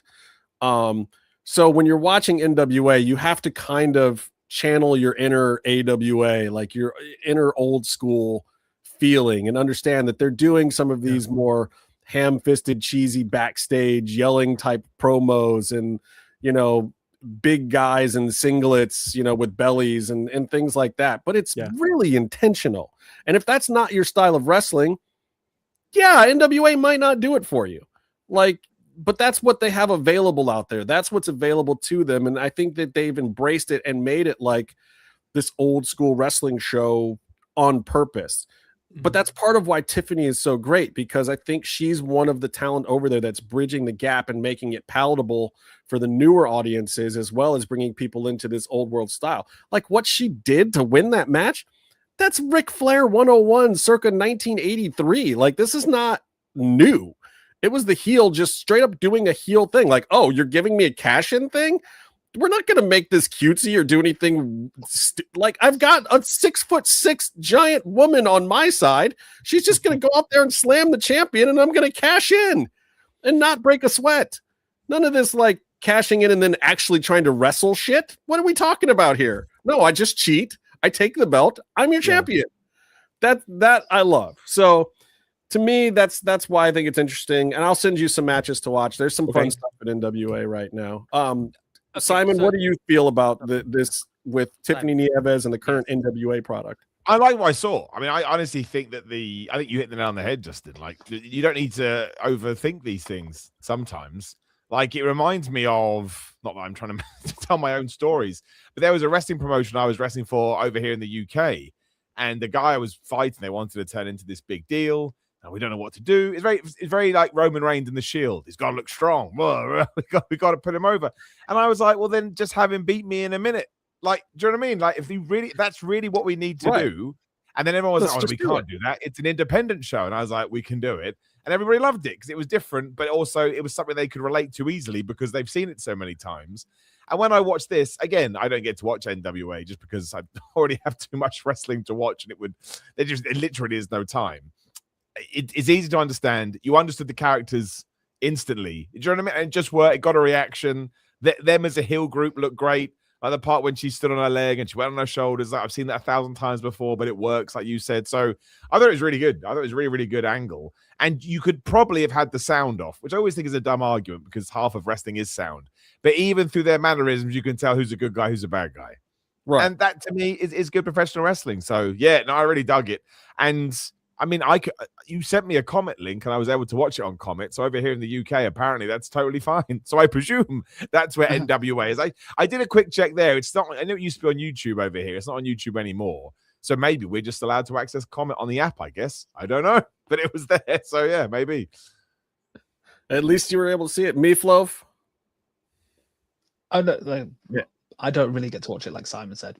And it used to be we used to have an amazing channel called the Wrestling Channel, which had like it was so good, wasn't it, Simon? Like all of the old Ring of Honor from like 2000 and whatever plus. Like, it was like the Power Slam magazine come to life. Yeah, it was amazing. That's cool. And it had NWA. Yeah, Necro Butcher versus Samoa Joe was on there. Just everything. So that would have been the kind of place I could have watched that. But no, I have 2 children. I have little time for wrestling, and WWE kills my soul. Maybe you should give up on WWE and just watch NWA. Like, maybe we can revive your soul. I don't know. That sounds very serious. We all know that if someone goes and signs for a certain company, I'm going to have to delete a lot of tweets and start following that company. Yeah, that could really, really happen. And for those who don't understand what his veiled threat is, I will just say it plainly. When Santos Escobar signs with AEW, Meefloaf is going to have to retract a bunch of his statements on which company sucks and which company is awesome. Oh, I want to see that. I mean, look, everybody on this show has been made to eat crow at some point in time. Like, don't have an opinion if you want to be right all the time. Exactly. Embrace the failure. To be fair, my opinion's always been I just can't watch it. It's like, is it still on ITV on a Friday randomly, Simon? But let's be honest. I don't know what, the day seems to change, but yeah, it's still on ITV2 at random times on a whatever day. Yeah. Let's be honest too. We wouldn't have been watching NXT had Cross and Santos and some other people gone there, and then we started watching NXT, and it was like, oh, Johnny Gargano's over here. This is pretty good, and this and this guy are over here, and oh, I still don't like Adam Cole or whatever you were saying at the time. Like, there was, But yeah, sometimes your favorite guy going to a new place brings you there. Like CM Punk is clearly that guy too. Wherever CM Punk goes, 100,000 people will follow him. It was very apparent in the numbers. The second he left AEW, 100,000 people were gone. The second he showed up on WWE, 100,000 more people were watching. You can't get any more transparent about what the guy brings to the table. No matter where he goes, he's bringing 100,000 people with him. If he went to TNA, which is part of why they were begging, like, please come here. Like, 100,000 people would have gone with him in Santos. His theme tune is apt, isn't it? Cult of Personality. Exactly. I mean, he's self-aware of that. I don't think he'd argue with. I hope so. So I got to get this one in. I want to talk about the Noches de los Grandes, the night of the greats. No, not sure. No, Not, it's fine. It's fine. It's fine. We can move Not on. did I do it Libre okay? Noches de los Grandes. What? No. Stop. You were fine. It was okay. Noches de Now los- let's have Simon say it. Noches. No, we're not going to do that. This is like it's not going to happen. Not going to happen. Long learnt my lesson with stuff like that. If you're too ignorant to know, just don't speak. So, Okay, let's talk about the night of the greats with Hey, Great say it. American versus Great American. Betty versus Grande. Yes. This, I'm gonna say it again. It's not the first time I've said it. It clearly won't be the last time I've said it. This works so well in AAA and doesn't work an iota in WWE. The My God. tornado match with American Made and Chad Gable versus the actual Los Americanos was not bad as far as wrestling goes, but storyline wise, crowd involvement wise, just dreadful on WWE programming. But I want to walk away from that. I'm just going to leave that alone. It is what it is. That's what They I need don't to watch stop. Raw because they're ruining my AAA. You know. But Triple A has been absolutely fantastic. It is a great show. I love the hour format or whatever, hour and a half, whatever they're doing. There's been some different lengths. The storylines make sense. It's simple. It's fun. And I am expecting a lot from this match. Tony, you're going to this match, right? That is correct. Yeah. We are very happy to go. All right. Well, explain it to the gringo over here and the two European guys. What are we expecting, and how is this supposed to make me feel as far as wrestling goes? Oh well, there's been some conversation right now. Like I already had like an idea what I was gonna say about this, but then I saw a couple of takes right now going on in Mexico on the influencer sphere of what might happen, and I don't know. I'm kind of confused here about what might happen. But let's just talk about the actual movement that is happening around the match itself.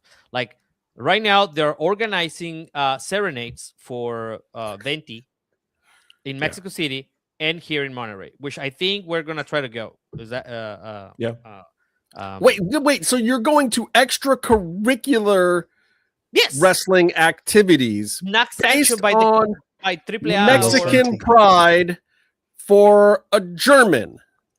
Yes. We're gonna give him the passport and the nationality. Yeah, right there. I've been talking to some people that I know, and I think I can make it happen this weekend. No, I'm kidding. It's like 1944 all over again.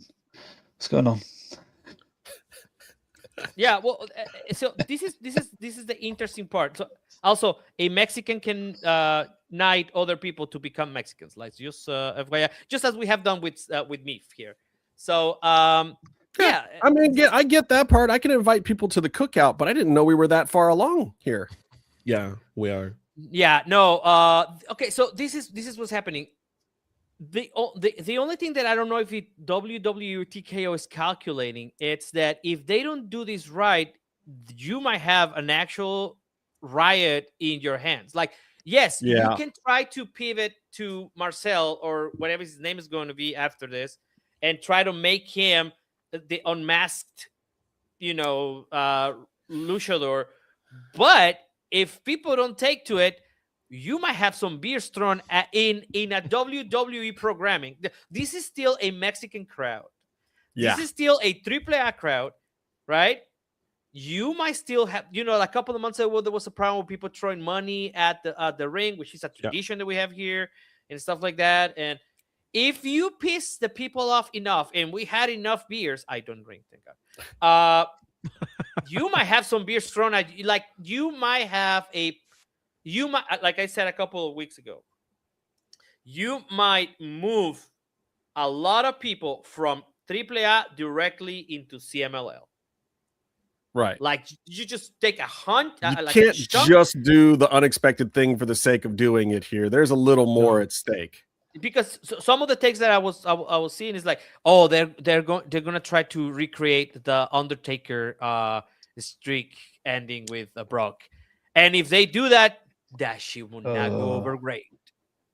Let me tell you. So, not to put a stereotype in here, Tony, but I have seen Mexican people strap a cage to themselves, covered in fireworks, and find it a good time. So I don't want to see what happens if they do this, because I mean I know American wrestlers that have gone over there with gringo gimmicks and gotten piss thrown on them. Yeah, like really bad things have happened when you're that hated. And I mean, this is you can tell the story like, of like him losing. This is the other part. Like they have come here to San Pedro lately. That is, it's a show center. It's very nice, very classy. It has a mall with like Prada and Dior next to it. No, you are gonna put this in Arena Monterrey. Okay, that's where the people are. Yeah, the real people. Yeah, I get it. Carry, fine, right? But it is where the people are. This is where we like to hang out, and this is where people go and listen to like banda music and stuff like that. So, do you really want to piss off that people? Do you want to be in the position where you don't give the people the win of the guy that you want to win? Like, and there's gonna be people watching the match outside the arena. Yes, right. Okay. So there's not tickets anymore. I think they put a new a section of tickets, and that got sold out as well. Like also, Daniela de las Luchas is coming here from Mexico City just to watch it because she found a plane ticket that was cheap enough and one ticket that was cheap enough. So she's gonna fly. Oh, but she's not sitting with you, so you can bodyguard for her before and after. But she's sitting on her own. She's sitting on her own. Okay. We good luck, Danny. We cannot. What's it called? We're gonna be eating beans and rice for the next couple of months for these tickets. But we got some nice tickets. But the thing is that's it.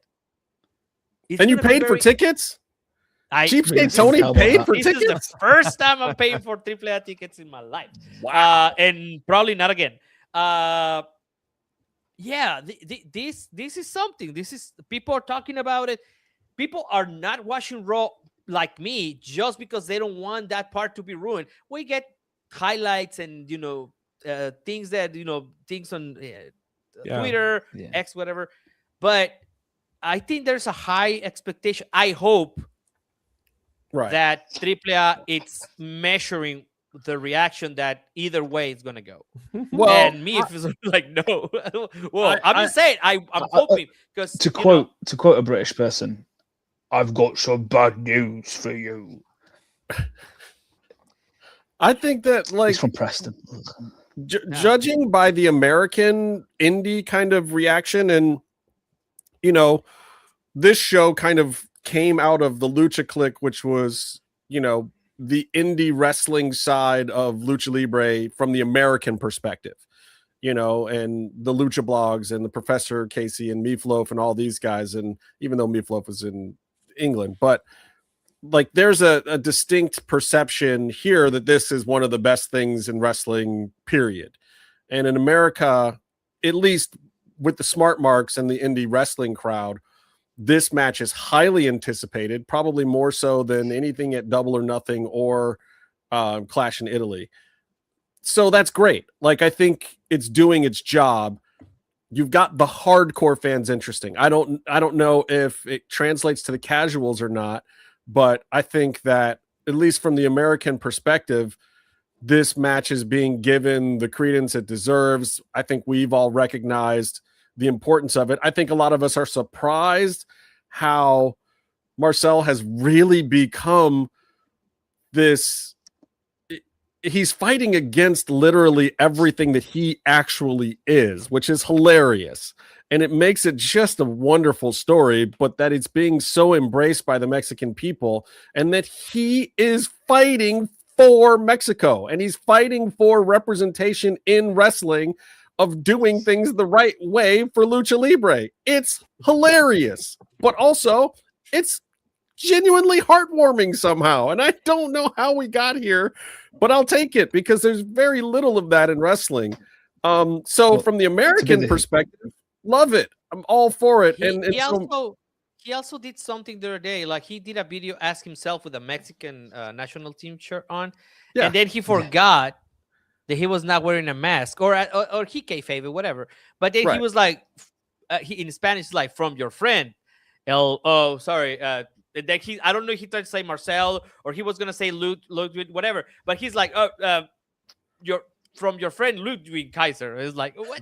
It was great. He was saying that like it was like a shout out to a kid, you know. I love it. It was. And I hope he just stays under the hood for the rest of his entire career. But Simon Meef, I want to know what your perspective is, being British and slightly more removed from this continent, if it's translated over there, and what you guys think about the Americanos battle. Simon, I think it all depends on what you're watching. Yeah, because like the tornado tag on Raw, I thought was hilarious because impossible to keep up with because it's just the same person flying around. I was like, this is the most stupid. This actually needed tags. I know we didn't do tags to tie into the culture and stuff, but man, that was really, really making me laugh. But I mean, I try and watch AAA in sort of highlight form, and look, it works down there, right? And I think that's the coolest thing about wrestling is you can go in there with the best laid plans, the worst laid plans. If something connects and something works, just go with it. And I hope they do keep this nice and simple, right? Also, Chad Gable's better as Chad Gable. It's sort of, I guess there's a funniness. Whatever funniness that there was there, it wore off a long time ago. I would argue it's probably quite novel at the time. But, you know, this Ludwig Kaiser thing came out the other side, which is a massive positive. And again, people don't find that silly, so you may as well use that. So yeah, I hope the Undertaker turns out to be a very old school booker and just goes, they hate him, he loses, and then Chad Gable can just go back to being Chad Gable, because as Chad Gable, that's another conversation for a different day. There's still so many legs that WWE can run with him. I mean, he's pretty good. So and they need him back in the mid card sorely. Do, right? I mean, given as Americano, he's been in the mid card, but it doesn't really work on Raw, and they could just use some good old Chad Gable versus Tozawa or whatever the hell absolutely. They need. Just 8 minutes of carnage, right? Just do it, get it done. But I think the Ludwig Kaiser thing is awesome, and again, it's because you talked about it earlier, Justin. It's because he embraced it and he pushed it forward. That's what he did. He threw himself into it with more than I think anybody could have done, and more power to him. I'm glad he found a role because he was floundering a bit there as Ludwig Kaiser. It was weird. They didn't really know what to do with him. Yeah. One last thing I want to get to in this hot takes thing real quick. I had a couple of potential things that I wanted to talk about here, but we had this topic last week and it got a little bit of traction and I got some interesting DMs. So I'm going to quickly go around the horn here to you guys. What character in wrestling needs a gimmick makeover right now? Who is it? And what would you do for them in general? Like, where should we go with some of these people? I'm going to go with one that I stated not too long ago and go a little more in depth on it. I think Aleister Black needs to go back to being Tommy End. I think that Aleister Black and Malachi Black or whatever have burned the bridges, not necessarily like torched them down, not in an evil or bad way, but like that character, that style, that thing, it's run its course. He also got shoehorned into kind of being a replacement version of Cross, which I don't think fit him very well. And it's been sullied. It's not where it needs to be anymore. And if you go back to more of this European kickboxer, this evil Dutch kickboxer kind of thing that he did on the indies, I think there could really be some life there for it. I think he could have some good indie runs, and I think that he could even get himself back into a position of maybe being desirable in an AEW or even back at WWE for a third time. But I think he's got to go to a different gimmick, and the current thing has to just 100% go away. I think it needs a makeover, because I think if people continue to look at him the way that he's being looked at right now, it's damaged goods. And I don't know if he realizes that or not. So my take on the gimmick makeover is Aleister Black. Lose all the dark stuff, lose that stuff, go to a more gritty, European tough guy thing, go back to the kickboxer thing and lose the whole Prince of Darkness thing. As Ozzy Osbourne said, I'm the bloody fucking Prince of Darkness, Sharon. Like, just lose it. Lose all of the goth. Christ. Yes. What was that accent? It's Ozzy. It's Clearly. All right. So this time I think we'll start with Simon. Simon, have you got a makeover tip for somebody here? I would argue that WWE could make over their entire tag team division. I don't know that they would disagree at this point.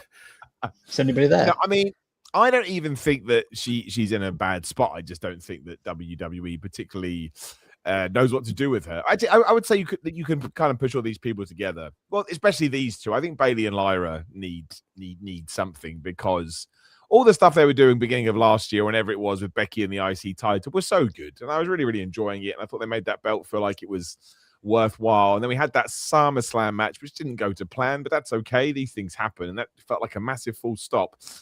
Yeah, I mean, what I really wanted to happen with the women's tag belts was to evolve Alexa and Charlotte, and to evolve Bayley and Lyra, and kind of like, okay, we've established they're friends, turn either of them, one of them heel. I don't think it particularly matters, but then actually start telling the stories about, because they've been, especially Charlotte and Bayley, have been around for and Alexa too, right? They've all been around for ages. But I think out of all four, to give you a more specific answer, I still think, I'm just a big Bayley fan. I just think there is still so much untapped in there that WWE's never accessed, really. Even after I win at WrestleMania 40 against Io Sky, right? That was 40. Was it 40? I think so. Yeah. It still felt like, great, we had the moment, but then we didn't capitalize on it, which actually has been a WWE faux pas with that Raw women's title, because they did it with Tiffany. Well, it was a SmackDown one. They did it with Tiffany Stratton, and they did it with Stephanie Vicaire. Like, where's the follow-on feuds? There's no follow-on feuds.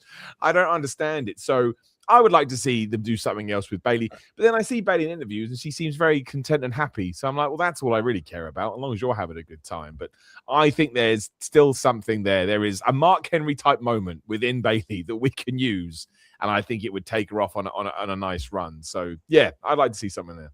See, you see that, Meef? Simon is behind tapping Bayley. We're all behind You should Bayley. appreciate all of it. Sorry, it's just a running thing here, Simon. She's doing great here in Mexico. They pair her with yeah, she is, Catalina. With Catalina. They paid her with they paid her against a lot somebody. from that. Yeah. All right, Tony, who you gonna make over? I think Sammy Guevara. He had a match. I thought him too. He popped in my head as well. Yeah, Saturday. He had a match on Saturday. And that was basically all I caught from that show.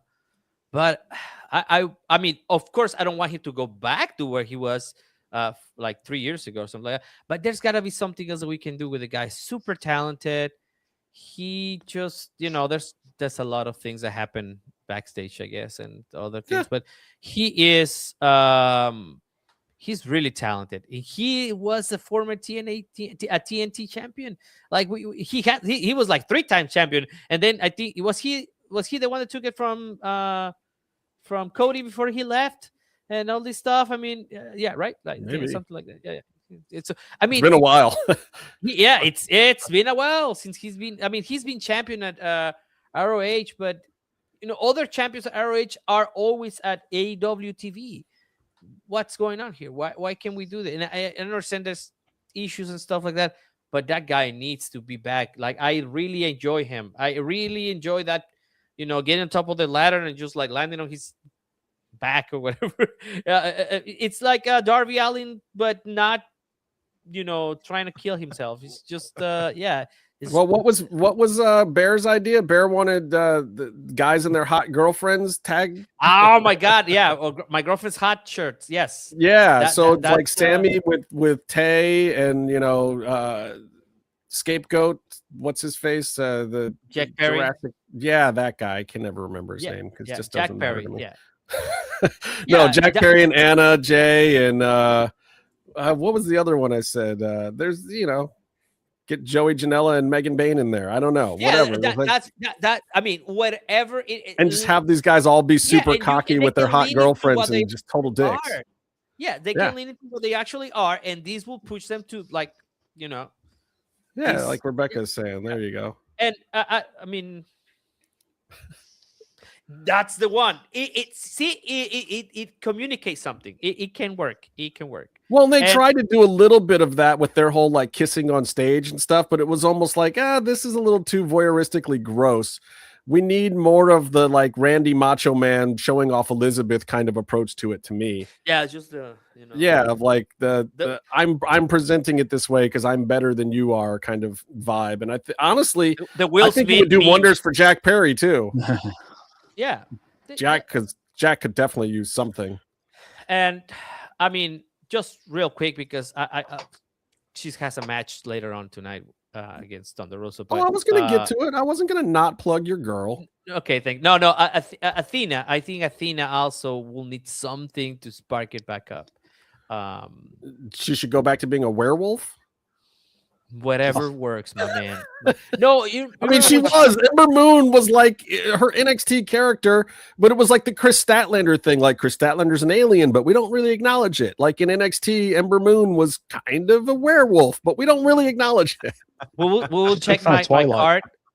Justin, we'll check my card after this comment, but at least he's not an electric power based person. So okay, I got you. Yeah, you know what I mean. I know. Black superheroes, y'all. Yeah, black superheroes always have electric powers. Yes. That's what I'm saying. we're yeah, those two. But I couldn't tell you what is that in this instance we need to happen with Athena. With Athena, but I think there's got to be something else. I could book her. I could do it. Daniel, I know you're the newer guy, so who would you make over? I have two options, but one is my drop of the week, so I won't say it now. Oh, well, keep that because we're about to do that next. Yeah. So the other one for me is Austin Theory. Right now, it feels like he's had a few another version of Logan Paul, but yeah, I like him, but I don't know, man. It doesn't click for me. Like I never saw him before, but yeah, he has no charisma. Oh, look at that, Tony. Ooh. I mean, you gotta have that the Rock might to be the rules, so that the rule like exists. One of 20. Yeah, exactly. Yeah, but what's the conductivity of the Rock that they use? So you know, I'm just saying. In that second Black Panther movie, there was a lot of electricity going on that CGI scene. Wow. Guys are terrible. It's racism. It's not. I'm just pointing out a flaw in comic superhero lore. So yeah, let's move on. All right. Meefloaf, did you have? Oh, go ahead, Daniel. No. Yes, That's it for me. Okay. Sorry. What, Meef? I don't really have one because I don't care about anybody enough to make them over. That needs saving. The only person I would like to see have an entire gimmick rework is Psycho Clown. Oh my fucking god! So he stopped. Yeah, but you want to see him have his gimmick reworked, as in you want him to go and work at a 7-Eleven, like, and not be in wrestling. Not quite that. Really He count. can be in wrestling. I just don't want to see him bouncing up and down with a guitar. Okay. With a blow-up guitar. Kids, I think like he's that's going to fair. a kid's party. Oh, the hate is It's so a long-running real. feud, by the way, Simon, me and Psycho Clown. But back to You're gonna quickly feud with back, 'cause you someone. missed me for the Lucha Libre thing. Was the Ludwig Kaiser thing is fantastic because the first masked wrestler in Mexico wasn't Mexican, so it's a little bit of a throwback to that. Yeah, And and I don't disagree with that. I think that that's kind of cool too, and that's fun. It's fun, and it's fine. I love where they're going with it. All right, guys, let's do this thing. It's time for Mats and Mayhem's Pops and Drops. This is our weekly segment where we tell you what popped and what got dropped because it was about wrestling bad. How long It was is it going just to be? bad. So I'm gonna start this week with my drop. My drop of the week is motherfucking Danhausen. And I'm gonna use bad words now, Tony, because we're past the 5-minute mark. And damn it, that little shit. I love Donovan as a person. I hate this Danhausen character. Like, if we're going to do a kayfabe thing, I want to fight Danhausen now. You dumb jackass. What are you doing? Why did you curse my Cleveland Cavaliers? Bro, they were up by 21 something friggin' points. Jalen comes out after the game and they're like, Jalen, how did you win? And he's like, I don't know. The guy who did the actual winning of the game doesn't know. So what happens? The news media grabs a hold of this thing and says it must be because of Danhausen. Oh my God. I am being a Cavs fan and a wrestling fan today of all days is literally the worst thing you could imagine because my entire feed, all of my sports feed, Danhausen. All of my wrestling feeds, Danhausen. What did you do? Lift the curse, Danhausen. I will give you all of Tony's human monies to please lift all of his human pesos monies to lift this curse. I couldn't care less about the Cavs. I will give you Meefloaf's firstborn child to lift this curse. Getting crazy. No. I will give you every one of Simon's hair follicles to lift this fucking curse, Danhausen. Please. Basketball. Is this basketball you're talking about? Yeah, he's talking about basketball. They it's have not that nothing hard going to on score in 1,000 Cleveland. points a game, isn't it? Everybody just runs up one end, throws a ball in, then they run up the other end, throw a ball in. It's a nonsensical You have to sport. understand there's nothing else going on in Cleveland. This is what keeps them alive. Okay. So I just like the way Tony says Cleveland because he makes it a 3-syllable word. Cleveland. Very awesome. I'm keeping that. That's my drop. I'll leave it alone. I'll leave it there. Fuck you, Danhausen. Please, Cavs, just prove this prick wrong. But now it doesn't even matter because he'll just say, they didn't give me enough human monies. And, he can get his way out of it now. They've won 8 straight games since Danhausen uncursed the Knicks and blessed them.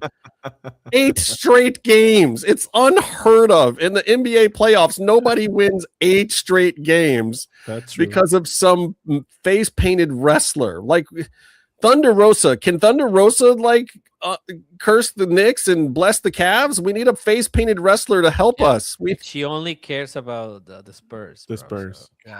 But then we could face the Spurs, and I would be happy to lose to Wemby in the finals. Anyway, I'm done. Meefloaf, give me your drop. Raw.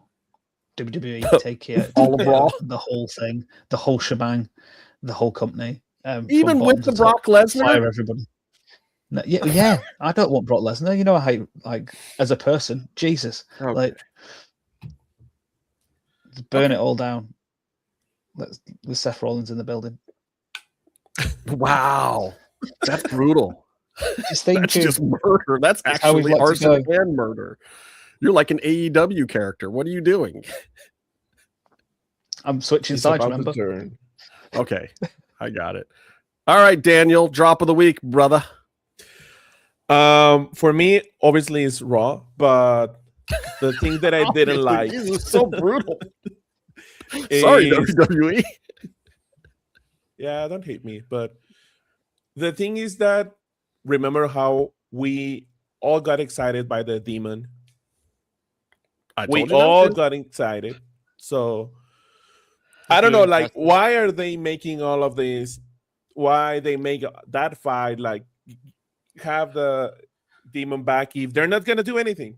But this is what I said to you guys. Finn Balor is dead to me because WWE keeps doing this. They just dick tease you with the demon, give you 30 seconds of it. You guys all pop for it. You all fell for it. And then you get 14 weeks of Finn versus JD over and over again. And it's not that it's bad wrestling. It's that it does nothing to move anything forward. It is literally just filler. And they treat it disrespectfully like it is just filler. JD versus Finn Balor could be a pay-per-view main event if they gave it something and didn't treat it like filler. But they're going to keep screwing you. Give up on Finn Balor because they gave up on Finn Balor, not because you want to give up on Finn Balor. That's all I'm telling you, Daniel. He's going to be AAA champion, mega champion. He's going to be. And he might. So. And I think that's what's going to happen. I think they're going to get there. But for right now, yes, what you're getting post Demon Awesome Moment is Finn Balor filler. It's just nougat. It's something you put in between chocolate to make you just think that there's more chocolate when there's no actual chocolate. It's and nougat. if they're gonna do that, give him a remake. Give him something like Bullet Club or whatever the status his character had back then. But yeah, oh my god, I hate that. You were had, brother. You were had. Tony, what's your drop? Give me a drizzop.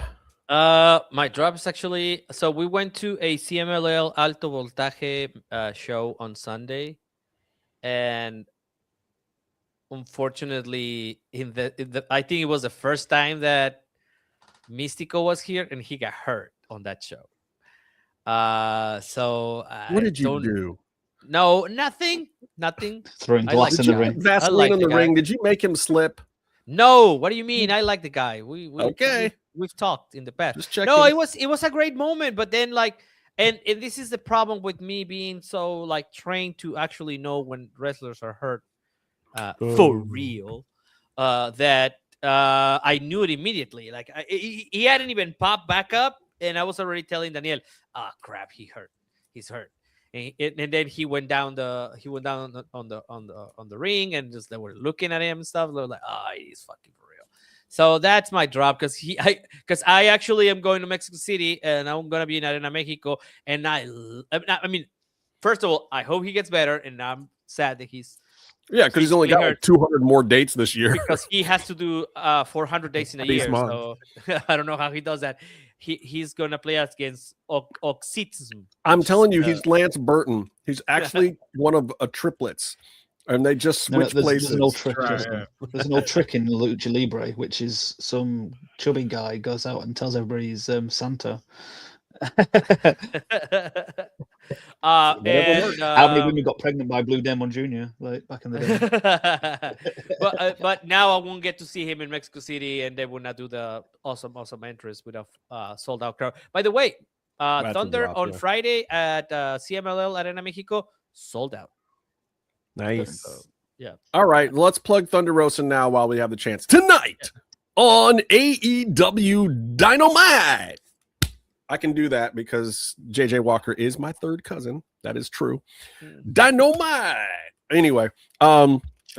Thunder Rosa is in a 17 women match.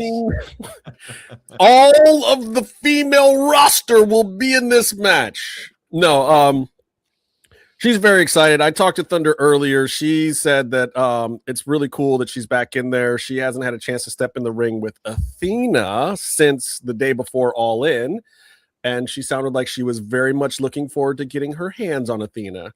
So that alone made me very excited for the match, regardless of all the other A-list talent that is in the match. But Thunder will be on Dynamite tonight, and then Thunder will be appearing in Arena Mexico this Friday, right? That's correct. And also in Arena Coliseo on Saturday. And she's doing a double shot. Great. Yeah, she did. And then we're going to Guadalajara for the first time ever. She's going to be in Arena Coliseo, Guadalajara. And I invite everybody here to try to say Guadalajara, except for Daniel. Guadalajara. Guadalajara. Sing it. Simon would never. No, I've learned my lesson many a time. We're not doing it. Guadalajara. Yeah, with those rumors. Okay, that's good. Yeah. So we're trying to. That's great. He's just talking Spanish. Okay. So we're there's some rumors that TK might take Grand Slam to Guadalajara as well. So we're trying to prepare the terrain for. Oh, that's nice. Well, I mean, that's a great use of her as a dual sign talent. That's what she should be doing. She should be an ambassador for the sport and helping AEW translate down there and helping CMLL translate up here. I think that's a great position for her at this stage of life, and we're always excited to see our friend Thunder on the television. Now we get to Simon. Simon, unleash your drop of the week on us. What did you hate? So this is going to be my this show. My last More wrestling talk. Oh, I think until WWE changes this, I shall continue on my vindication against it. And anyone that watches my content knows this has been going on now almost a decade, I would say. And it is Brie Bella's entrance music and the the opening that auto-tune Brie mode, which does funny stuff. It's like nails on a chalkboard to me, which is why I want Nikki Bella to get better because I want her to not be injured. But when they come out together, they come out to her music or the Bella music, I suppose. Whereas when Brie's by herself, you get Brie mode. I'm like, I can't. I don't even know what it is. It's just like it hits me. It's PTSD, Simon. That's what that is. It's exactly PTSD right. From a time of terrible wrestling. Oh no, I actually think it's the there's something in the audio that actually makes it's when people like scratch. It actually makes me. Yeah, there's some 14 kilohertz tone in there. That's right. And there was it's either 14 kilohertz or 8 hertz, which makes you poop yourself that they use on terrorists. The other way. That's the other thing it could be. There was a glitch last week as well. They actually played her music twice, and I was like, "Well, this is just now they've really gone and done it." Yeah. So I'm going to give it to Brie Bella's entrance music, which I you know what you can Def Rebel that. That's the one. There you go. There's my caveat. Don't Def Rebel anything else, but Def Rebel. Or you can ask us to do a new intro for me and Daniel. We're actually working on music for intros. Can you imagine what Def Rebel Simon, would do if with you it? want something else, that sounds like Metallica, but isn't Metallica. We have a Cumbia Brie mode. Cumbia Brie mode. That's right. I'll say you something we worked on Monday. Was it on Monday? I just WWE is really weird when it comes to the music right now because it's 50-50 and there's no real in-betweens. They're either like I hate Steph's music because it sounds exactly like Finn's old music. You know, the new Roman version sounds like the Casio demo version of his music. Oh yeah. It's so bad. So bad. It's like it's the same song, but it's not.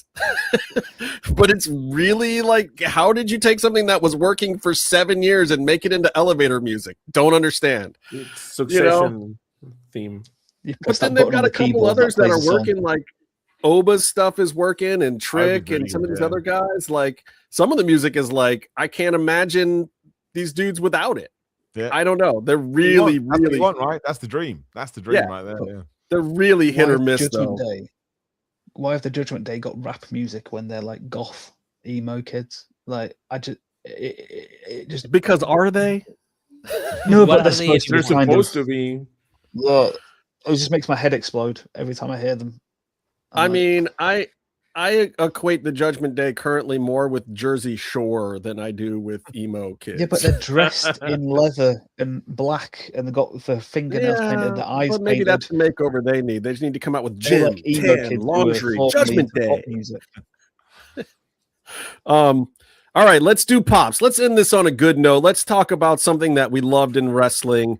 Meefloaf, I'm going to start with you because I know this is very difficult for you, and I like to see the scrunchiness on your forehead when I make you say something nice about wrestling this week. Leeds won against Brighton. No. Leeds is not wrestling. No, It but is for me. It's wrestling with my soul because I hate them and love them at the same time. Fair. Some people are enjoying and getting paid well, and that's all I care about. Okay. Cool. I think that's the only positive thing I can say right now. That some people are getting what they deserve. In a nice way. You're nothing if not consistent, Meefloaf. I will give you that. Daniel, what did you like this week? Give me your pop. The CMLL anniversary Mystico's entrance with the original singer was really good. They upload like a version without the public or the people singing, and then like two days ago they upload the real version. Yeah, it was crazy. And also on Sunday, he had the same effect. Everyone was singing, like I don't know. He got like some aura around the entrance, even though it's a ballad. You can see people cry on the arena. It's actually really, really crazy. You can see 60-year-old man crying through the song. Everybody just cries in that. It's crazy. Yeah. Included. Great. And the other pop that I had related to like AW or NXT in this case, WWE and NXT, is the Women's North America Championship match between Tatum and Lizzie was really good. If you didn't watch it, go and watch it. It was really crazy. I really like it. It was a good match. We didn't even get a chance to talk NXT, but yeah. And once again, and I've said this before, like you can gut the NXT women's roster 3 times over, and what's left is still excellent. The men's division, Tony D is holding it down, and Tony D is holding it down. No, you got Will Cruises there now. Come on. I mean, which is interesting at least. I apologize. Drop of the week. Americans trying to sing "He'll Body Slam Your Dad." Jesus Christ! Wow. Yeah, but you're right. Like NXT, if you want to watch women's wrestling, it's still probably the best women's division in all of wrestling, and they just gutted it, and they're fine. They're fine. Yeah, it's amazing to me. Tony, give me your pop. So pop of the week, it's the fans in Monterrey this weekend. They fill out what used to be a very it used to be very rundown arena Suleiman, Jose Suleiman, Arena Solidaridad. And I remember when I first got here to the city, it was full of like bird droppings on the second floor, and it was really bad. It was the paint was falling off. It was terrible, and they have rebuilt that place because they tore down Arena Coliseo Monterrey. So now this is the only other kind of independent arena you can have right now. But it was packed. It was packed all the fucking way up, dude. It was beautiful. People sang, and then when the show was over, nobody wanted to leave. They made we send you the videos. The line to get in was a blockbuster. Yeah. It literally went around the block twice because it did like a snake thing. So that is my pop, because it made me feel, that I don't have to go to Mexico City to experience that kind of like indie Mexican lucha libre kind of a thing. And it was great. That means that there is money here to be made, people. That's a worthy pop. Yeah. Look, if we could get a line like that for AEW wrestling here in Cleveland, I would pop too. Yeah. Though they packed last time I was there, so. Yeah. That is. Simon, what'd you like? So mine's going to come out of left field again, but I like to focus on the moments in wrestling that maybe go under the radar. And the backstage segment with the Usos and LA Knight, where Jey Uso quite clearly had been popped before the interview even began, and then struggled throughout the entire interview to not crack up, is everything I love about life. I was like, this is technically ruining an entire segment, but it's way better than it would have been otherwise. And then Jimmy just starts to laugh. Fair play to LA Knight. LA Knight held it together. He didn't even smirk. Yeah. That guy's got it down. But I love Jey Uso. I think Jey Uso is just... He just exists in his own little bubble, and he does his own thing. And I have no idea what what's the word I'm looking for? Objectives are in his wrestling life. He's just there doing stuff. But man, do I find that man entertaining. So watching him literally throw his body away from the hard cam because he can't be caught laughing, I was like, I'm a happy man. I've enjoyed that immensely. Oh, good stuff. Good stuff. All right, guys, I will wrap it up with my pop of the week. My pop of the week goes out to this little group of people that cover some wrestling stuff called What Culture, and they sent out this one, I guess you call him a reporter, I don't even know, but he did this thing with Road Dogg. So Road Dogg is actually my pop of the week. And if anybody watches this show, you know that everyone thinks I got Road Dogg fired. I didn't get Road Dogg fired, damn it. I just said what even Road Dogg knew, which was that he didn't belong in that position. He knows he didn't belong in that position.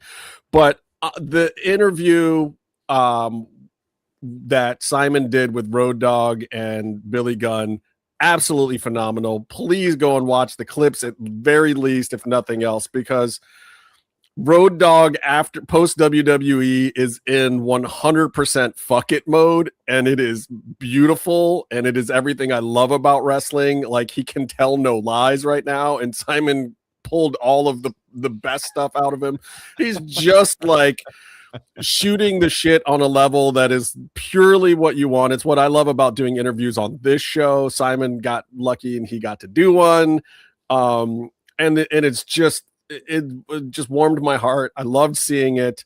It's definitely my pop of the week, along with this. No, not that one. This.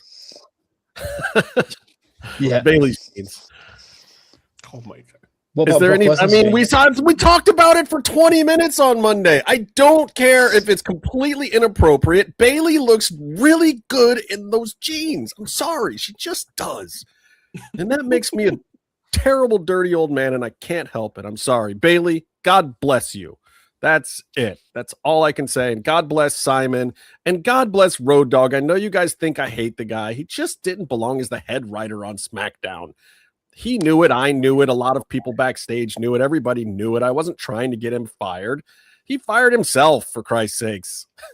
He didn't even get fired. He said, I'm firing me. I'm not good at this. I don't want to take this crap anymore. This is nonsense. Nobody listens to me, and I'm just sitting in here, and people are laughing at me. I'm leaving, and I'm going to do fun things with Simon and Billy Gunn. And I hope to God that they actually do. I hope they do a couple of fun things. I think he deserves it. And I've seen Billy in AEW recently.